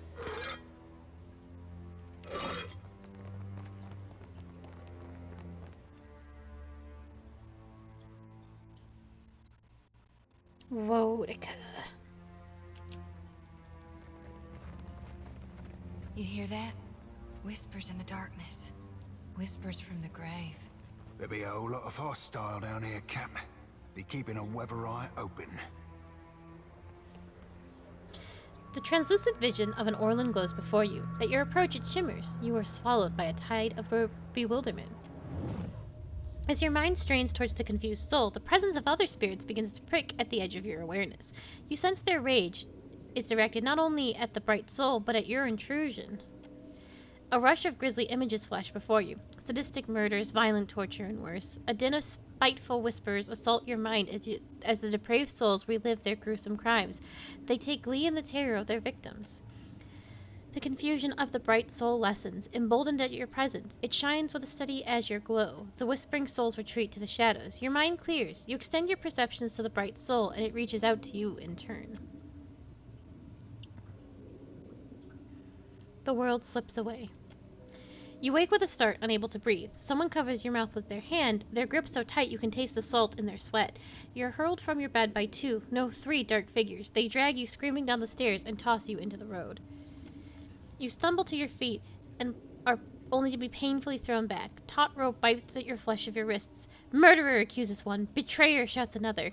Your neighbors watch from their windows, mouths agape. None of them come to help. They turn away as you scream their names. You feel a jolt on the back of your head, and darkness envelops you. When you come to, your knees ache against cold sandstone. You betrayed nothing, killed no one. Confusion and pain swirl in each panicked plea. Hardened eyes stare back at you with slits in their expressionless masks. You find no reprieve in them. Words are spoken but lost within the rhythmic pounding of your head. This can't be happening. The masked figure demands justice. A sword swings and you feel the hot bite of steel against your neck. Oblivion rolls over you like a tide. Abruptly, you find yourself back in the ruin. The confused spirit pleads to you without words, its shimmering glow almost childlike.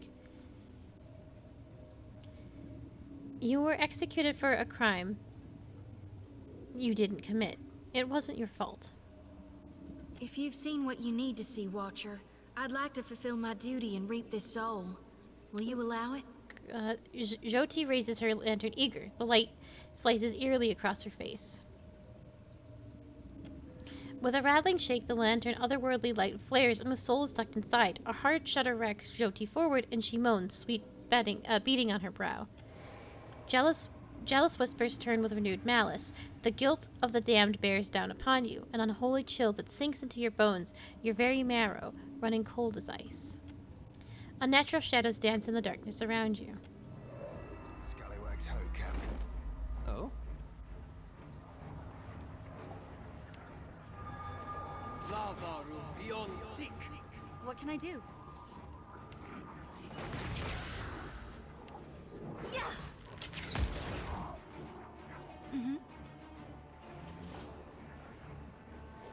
Time to separate the chaff.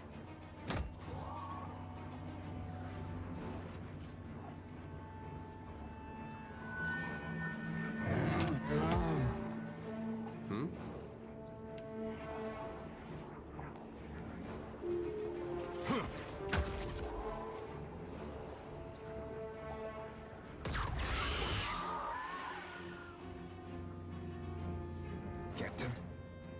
Well, nicely done, my man. Ahoy. Ahoy, hoy. Aye. Scallywags ho, Captain. How may I help? Lava room beyond seek.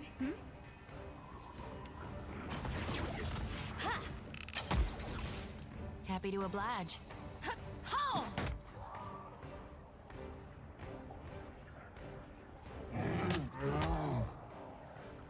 Ahoy. Cooked that up, didn't I? Hey.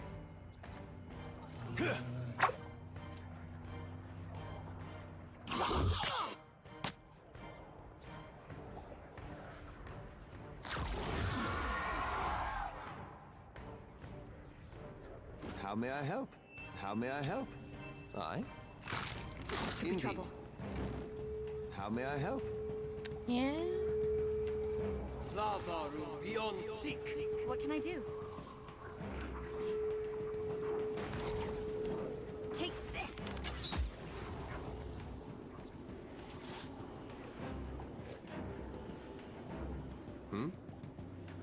Stay behind me. Yeah?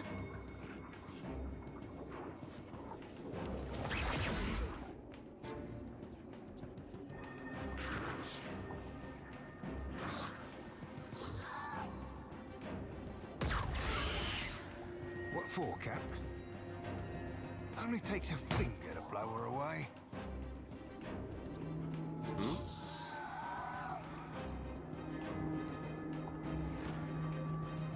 What horse? You should see this. No. Indeed.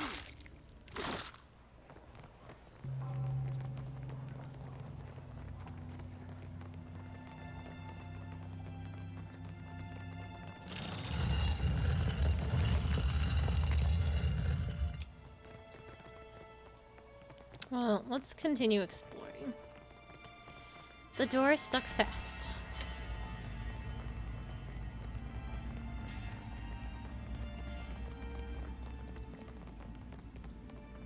Never mind, we are all done exploring.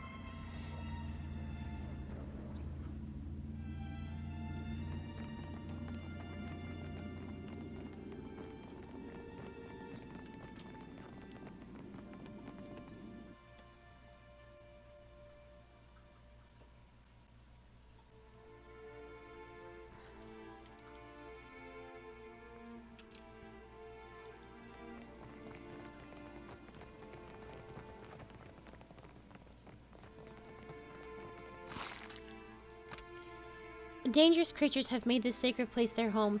If it is Wodoka's will that they remain, it is not our place to disturb them. Further, remember that we are not here as looters. Anyone caught thieving will meet the Strangler's justice.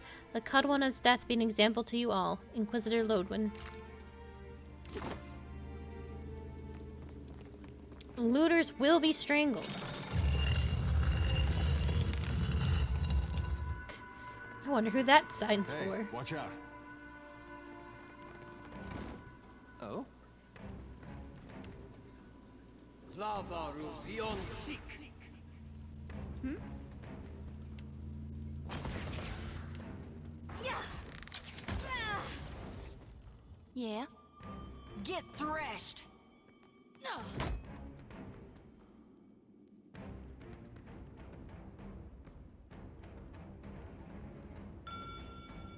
Ahoy.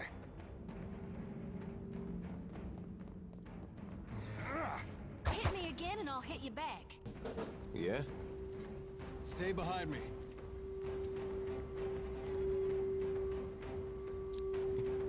Awful lot of beetles.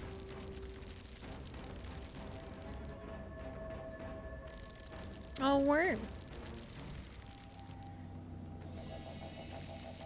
I don't know. My man does a lot of damage, and he's not hitting that hard?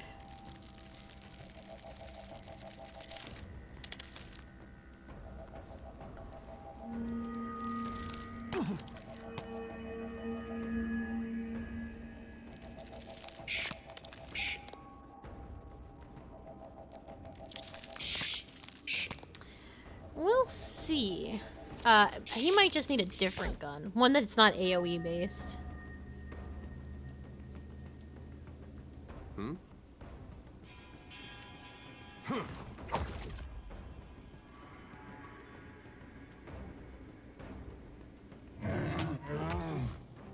Yes?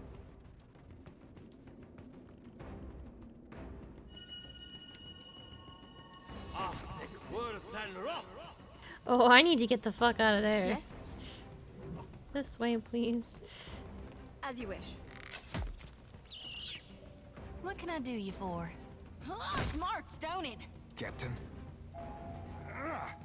Hit me again and I'll hit you back. Seems like a ricochet almost then.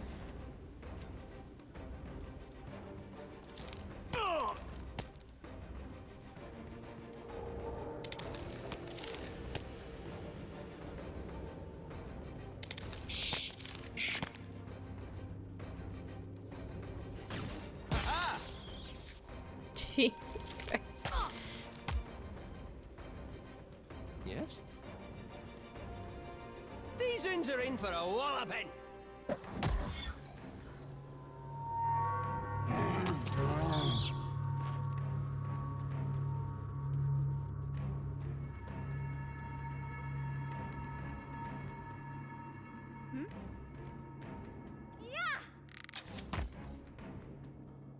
Happy to oblige. Let's reap this whirlwind. Yeah?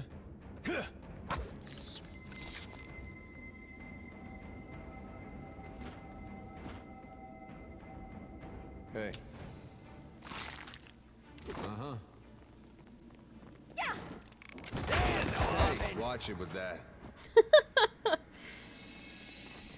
You can't play with us What anymore. for, Cap? If you're gonna play, you gotta play over here. Yes?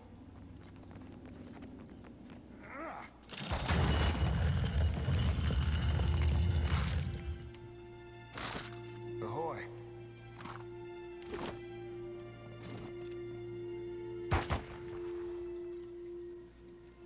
Yes? Absolutely.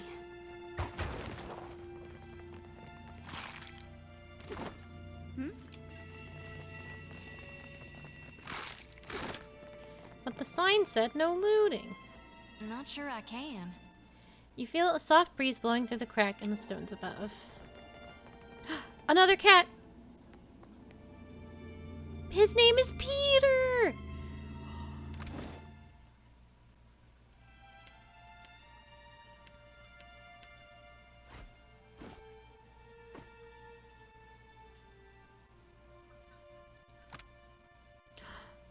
Holy shit. These animals have stats.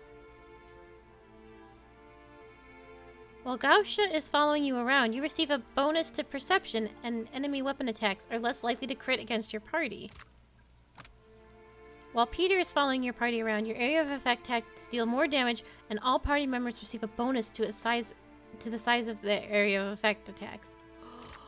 We actually need this little man back. I'm so sorry, Peter. While Cosmo is following you around, you gain a bonus of Constitution, and your party is more effective with healing spells and potions. Everybody needs to have an animal companion! When? When?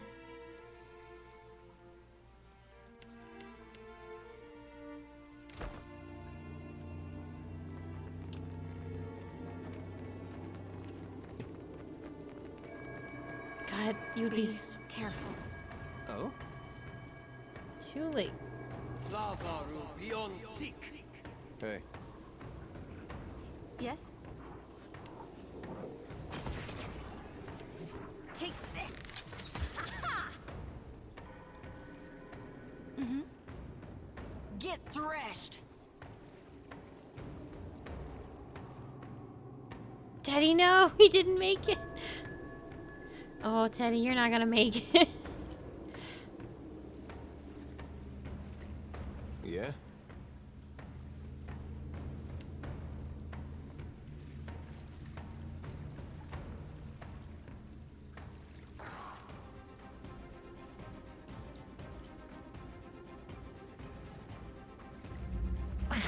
I'm fixing to be sick.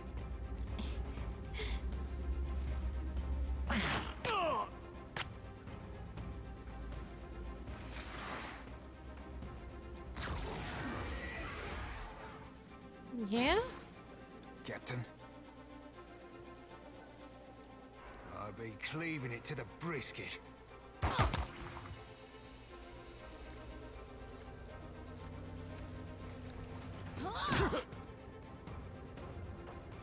What do you need?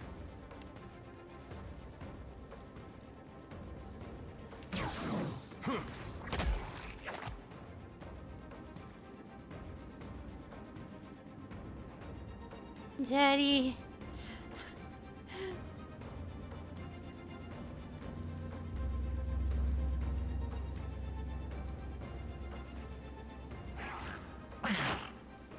Not to alarm you, but I'm slowly dying of poison.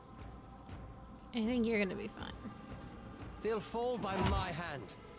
I'm here. Ahoy. How does he always hit her? She's nowhere near this.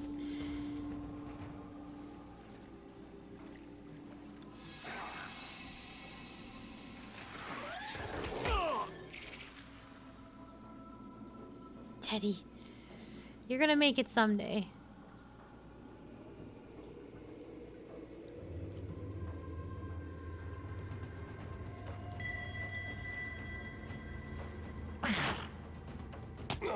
No rush, but Yes? if you have any antidotes handy, I'd be much obliged. Lavaru beyond seek. Hmm? Ha! That's for my friends. Hey. I'm on it.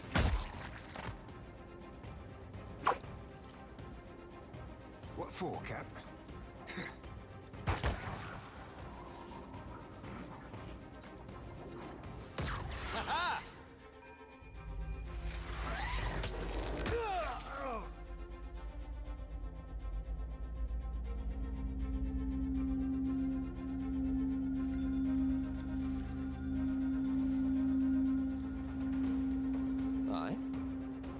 Let's hire it out!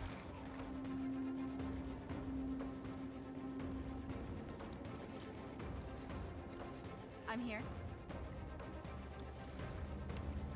Take this! That hit true. Mm-hmm. I'll light the darkness. What do you need?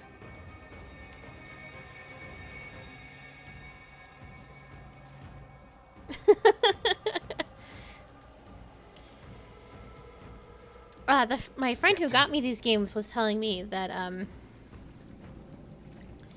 that you can actually you come to a moment with him that you can remove Islamir, and then he never talks like that again. And I imagine if that's the choice you made with him, he won't talk like that in this game either because you've removed it from him.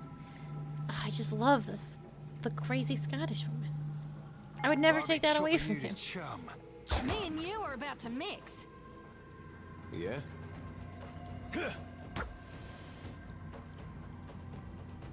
He's coming.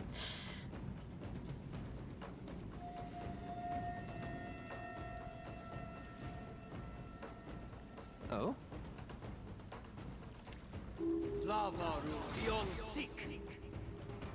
I'm here. Yeah.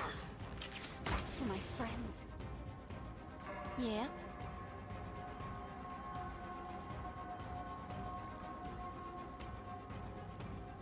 Lavru, be on seek. That was 111 fucking damage.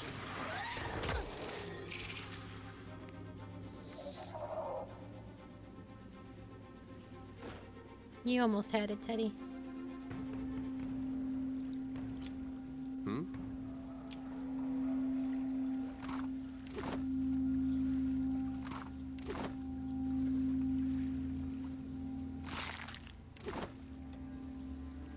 Hey.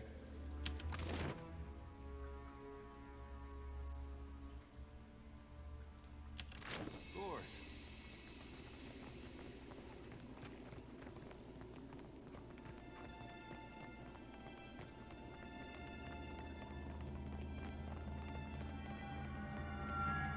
I know.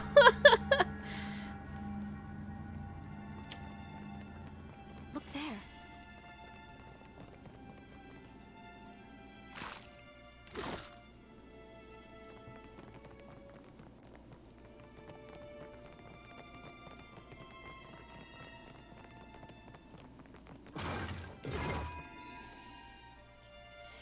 The crush of time has significantly weakened this section of the wall.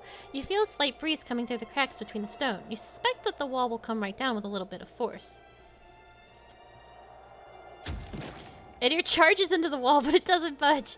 Edir stumbles back, grimacing in pain. Alright, fair enough.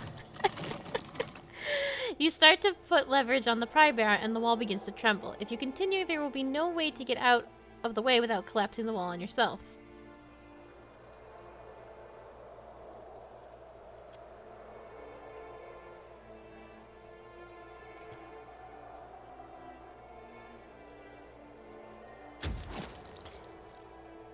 Seven charges the wall. Oh, I didn't mean to do that again. I wanted to use the pry bar. You managed to pull the wall down, but it collapses right on top of you.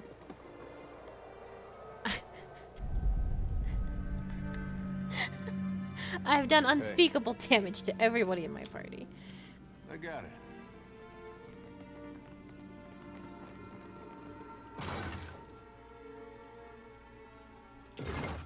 Was it worth it? Eh, debatable.